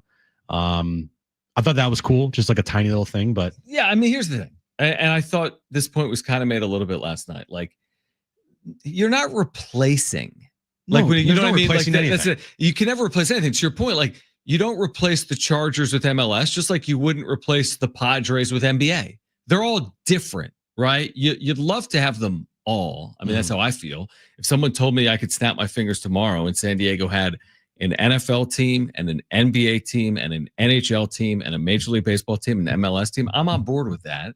I think most of our listeners feel the same way because you're sports fans and you're listening to us right now on your drive home. Unfortunately, you can't have all the things you want in life. So we have what we have, and we have more today than we had yesterday. I mean, not literally yesterday because we had a game yesterday, but 2 days ago. And I'm with you. Major League Soccer is significant, especially in San Diego, especially because we don't have NFL, we don't have NBA, and because we're a border town, and because of the influence of the soccer culture on the city. So, again, are you replacing Chargers? Just like, no. Are you replacing the Padres if they weren't here? No. But it is cool to have MLS here, and I thought last night was a really cool way to start. Like, you always want to start on the right foot, so to speak, and they, no pun intended, because they play soccer, but they started on the right foot twice. They did. And for anybody out there that thinks like nobody cares about the MLS in the States, we heard, Jake join us today, and in Atlanta, 60,000 plus to watch an MLS match. Right. Like what? That's wild. And you're going to get 35,000 people at Snapdragon on Saturday. Mm-hmm. The 1,000 plus people that traveled to Carson yesterday to support San Diego FC. I know they shut down Mavericks in Pacific Beach. Right, because it was like overflow. Yeah. Yeah. I knew it would be. And the one thing that helps is like winning. You win, you're going to gain more viewers and you're going to get more fans and you're going to get those casuals that want to be a part of something here. And it could be special. It really could. I completely agree. Yeah, I think it's going to be very successful. And I'm not saying, when I say successful, I don't mean their winning percentage. Like that might take time. I mean, how could you go into an expansion year and be like, oh man, In their 34 matches, they finished 4 games under 500. What an abject failure. I mean, what could you even expect? It's an expansion franchise. There's already 29 other teams in the league. Who knows? Maybe they'll be really good, as evidenced by yesterday. Maybe they won't be. To me, the success is the acceptance of San Diego sports fans, San Diego in general, and the fact that you're putting 30,000+ people in Snapdragon Stadium 17 times, right? And you're relevant in the city. Like, that to me is the day one success. The ultimate success is winning at a very high level, but like, I don't think it's truly fair to be like, well, if they don't win at a high clip year one, this isn't what I thought it would be. I mean, that's not fair. Maybe they do win at a high clip. That'll be great. If they don't, I'm not going to judge them their first year for their winning percentage. I don't think that's fair. No, not fair at all. And I won't either. It's just, but I mean, you want them and I want them. You want them to be relevant. Mm-hmm. You want to feel it when they're playing. Yeah, I felt it last night. Definitely, yeah. The social media was a buzz, and the game was fun to watch, and the broadcast here on San Diego Sports 760 sounded fantastic. And I think winning does help, though. Like, if you win, absolutely, it takes it to another level, because now the excitement level for Saturday has just gone up a couple notches for sure. They didn't lose 4-0. Right. You're like, stupid, whatever. Yeah. It's like, no, they actually looked really good. They dominated the entire match. They won 2-0, and they beat a team that didn't lose an entire match all year last year in Carson. That's unbelievable. And by the way, they're the defending MLS Cup champs. That too. So it reminds me, again, like you said, the importance of winning, and you just don't know. But I'll give you like the example. Like, if you could snap your fingers and be like the Las Vegas Golden Knights. Do you remember the lightning in a bottle that they were? And they really have been. They've just always been good. Yeah. Their first year, they lost in the conference finals, the Western Conference Finals. Their second year, listen to this, they lost in the Stanley Cup. Their third year, they didn't make the playoffs. Their fourth year, they won the Stanley Cup. Those are their 4 years, their first 4. Then they played last year. They've had 5 years. They went conference final loss, Stanley Cup loss, not in the playoffs, Stanley Cup win. Whoa. Yeah. Easier said than done, but I mean, they were embraced fully because all they did was win immediately. That's the perfect storm for expansion franchise. Literally the perfect storm. Right. Now, can SDFC do that? I have no idea. No clue. But you could not have asked for a better start, because, like I said at the start of the show, and Darren said it last time on the broadcast, he's absolutely right. You only have one chance to make a first impression. Right. And if that first impression is like a 4-0 loss, those casual fans that wanted to check you out for the first time are like, nah, I'm good. Yeah, like the 1969 Padres. Remember that team? Yes, John. Very vividly. You remember. Of course, yeah. 52-110. Not great. And again, I get it. You're an expansion team. Like, you're not going to go 110-52 probably. But I'm just saying, it's, I mean, soccer you don't play every day. Baseball you do play every day. And so it's a little different. I mean, they're all different. They're all different. But the NFL is different than soccer. I just think that their first impression to the casual fan that was tuning in for the first time because they wanted to see what was going on, they heard about San Diego FC, they wanted to check them out. Is this team going to be something like, should I care about? And right away, you're like, whoa, okay. It was a perfect match for them. Trivia time. How many fans do you think the Padres drew their first year? They played 81 home games. Less than little over 1 million. 512,000. 12th out of 12 teams in the National League. But it goes to the point being, like, well, you only get one chance to make a. I know, and I have no clue where they even. Jack Murphy at 512,000 people there. That's impossible. Well, it's a little different now. Back then, you don't have social media to promote the team. You don't have but to the point of like one chance to make a first impression. Hopefully they do better than that, which is 52-110 winning percentage and drawing no fans. Well, look, if SDFC finishes in last place this year, they'll still draw. They'll draw. Yeah. But the amount of interest in them will go down and down and down and down. It'll wane. Yeah. And the diehards are never going. They're not going anywhere. But the whole goal is not to keep the diehards are going to show up no matter what. The goal is to attract the casual fan in and bring them along for the ride. Right. And like, that's what they accomplished last night with their first match, is the casual fan that tuned into the game because they wanted to see what this was all about and what it looked like. They saw a team that dominated the MLS Cup defending champions. They did. And so from that standpoint, it could not have been better. No, for them last night. It couldn't have been better. It could not. I completely agree. I mean, I'm just looking at what's to come. I don't see them losing. I just looked at this guy. I don't see them losing.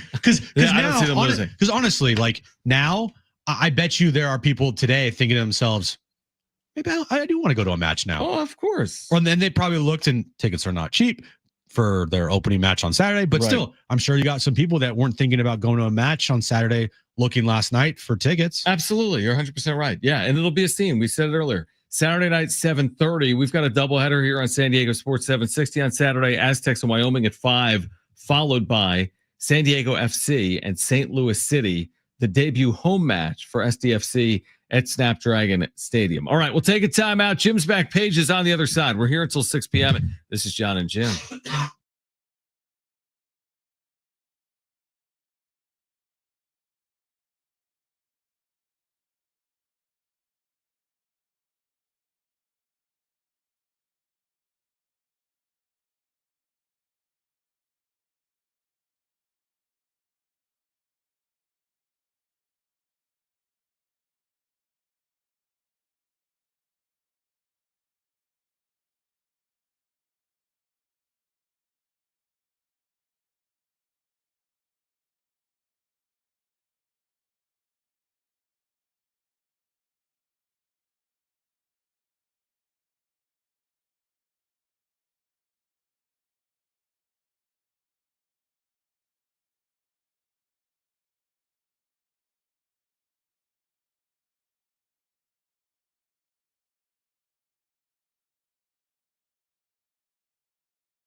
Join San Diego Sports 760 and the San Diego Blood Bank in saving lives by donating blood at the iHeartRadio Blood Drive this Friday, 8 to 1:30, right here at our studios, 9660 Granite Ridge Drive.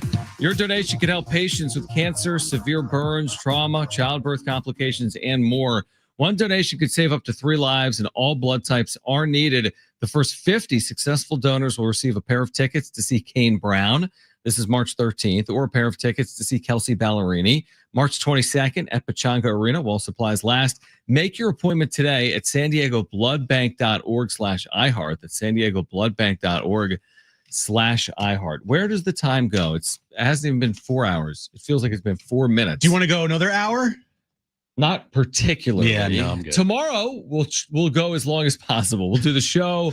We'll have Aztecs pregame. We'll have the game. We'll have postgame. We have meetings here at iHeart tomorrow, which are exciting. We'll be a part of tomorrow morning. Exciting? Well, I'm using the word liberally. Very liberally. Maybe there's some air quotes. You have the longest day ever tomorrow. It's kind of criminal. It's long. No, I worked in minor league baseball. Those are long days. I'd come in and like pull the tarp at like 7 a.m. and then I'd like change. And then I've spent 18 hours at ballparks before. How much time on the air are you going to spend? We got 4 hours show. Plus 1, 5, 7 hours? 6, 7. Yeah, it's not crazy. It's crazy. You want to stick around? I'm good. Do you want to do back page? Sure. Let's do it.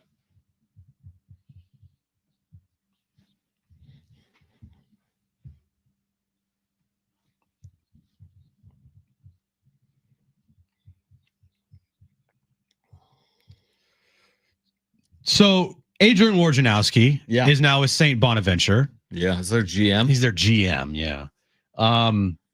He must be, they must be like trying to figure out anything they possibly could do for NIL money, because Adrian Wojnarowski, longtime NBA insider, is selling 9 iPhones in an auction, with all proceeds going to the St. Bonaventure's men's basketball program. These are the iPhones he used when he was like an insider? His iPhones that he will be auctioning off are iPhones that, yes, he used during his time at ESPN when news broke. Are the texts on there, like all of his conversations with GMs? I don't... You know what I mean? Like, can I see the conversations? Why would I want the iPhone? It's a good point. I don't know. It doesn't say if the text messages are on there. That part would make it interesting. Like, yeah, absolutely. I need to see all the text. I need to like what's on it. But then if you see the text, you're going to see the numbers of these GMs. Yeah, and you're players. probably jeopardizing some. There's probably some personal information in there. Yeah, that he didn't disclose. I don't know. So he's just auctioning these for NIL. Yeah. Okay. It says buyers will also have the option of having the phones autographed with personalized inscriptions. Okay. Autograph a phone. One example, one iPhone is an iPhone that was used when he broke the news of LeBron James signing with the Lakers and Kevin Durant and Kyrie Irving going to the Brooklyn Nets. Okay, that's cool, but why do I care about that? It's just the phone. I mean, yeah, I don't care about you could give me a blank phone and be like, this is the phone I used to call whoever. Like, so? I mean, is that really going to go for a lot of money? I don't think so. I guess if you're a St. Bonaventure fan. But why would you? I don't know. Just to anyway, the team. Yeah, very, very interesting. Anyway, do you know who the Macho Man Randy Savage is, John?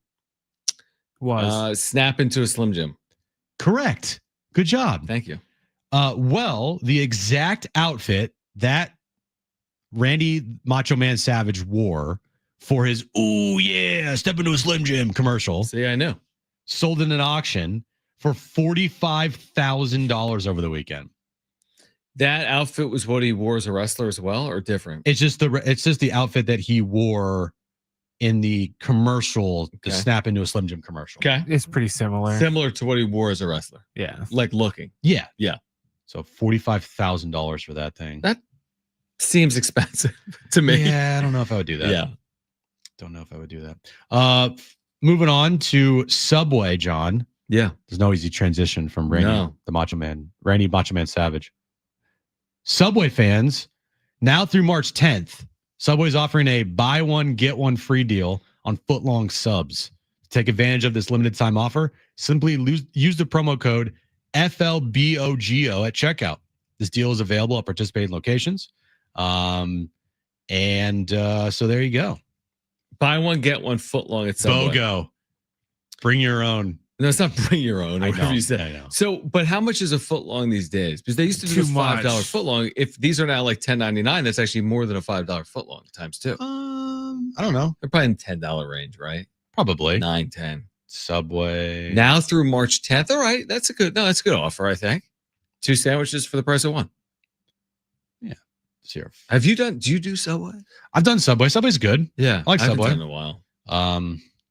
$7. Okay, that's great. Well, that's a good deal. That's Then. not- If you're yeah. getting 2 footlongs for $7, that's a fair deal. Oh, it's a very Yeah. good deal. Yeah. $7 for a sandwich? Yeah. Easy. Yeah. If you like bread.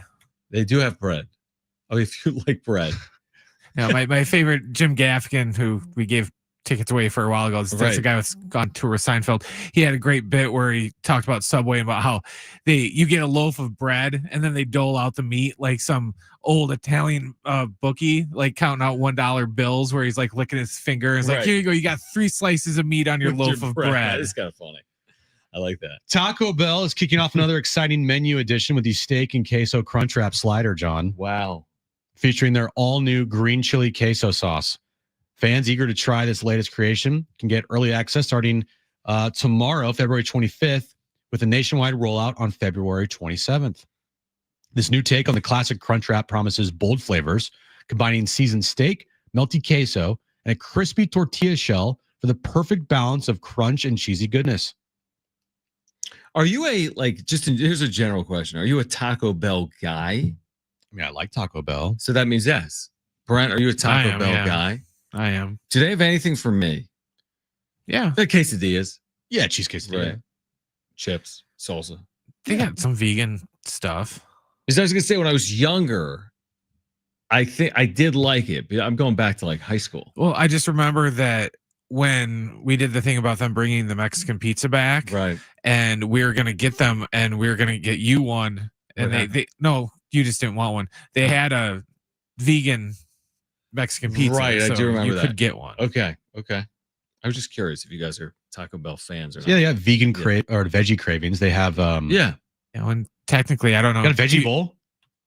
Do you do cheese? Yeah. Got a Okay, well, cheese you bean can and do rice bean and burrito. cheese. Yeah, Yeah, you can do bean and bean and cheese, cheese. yeah.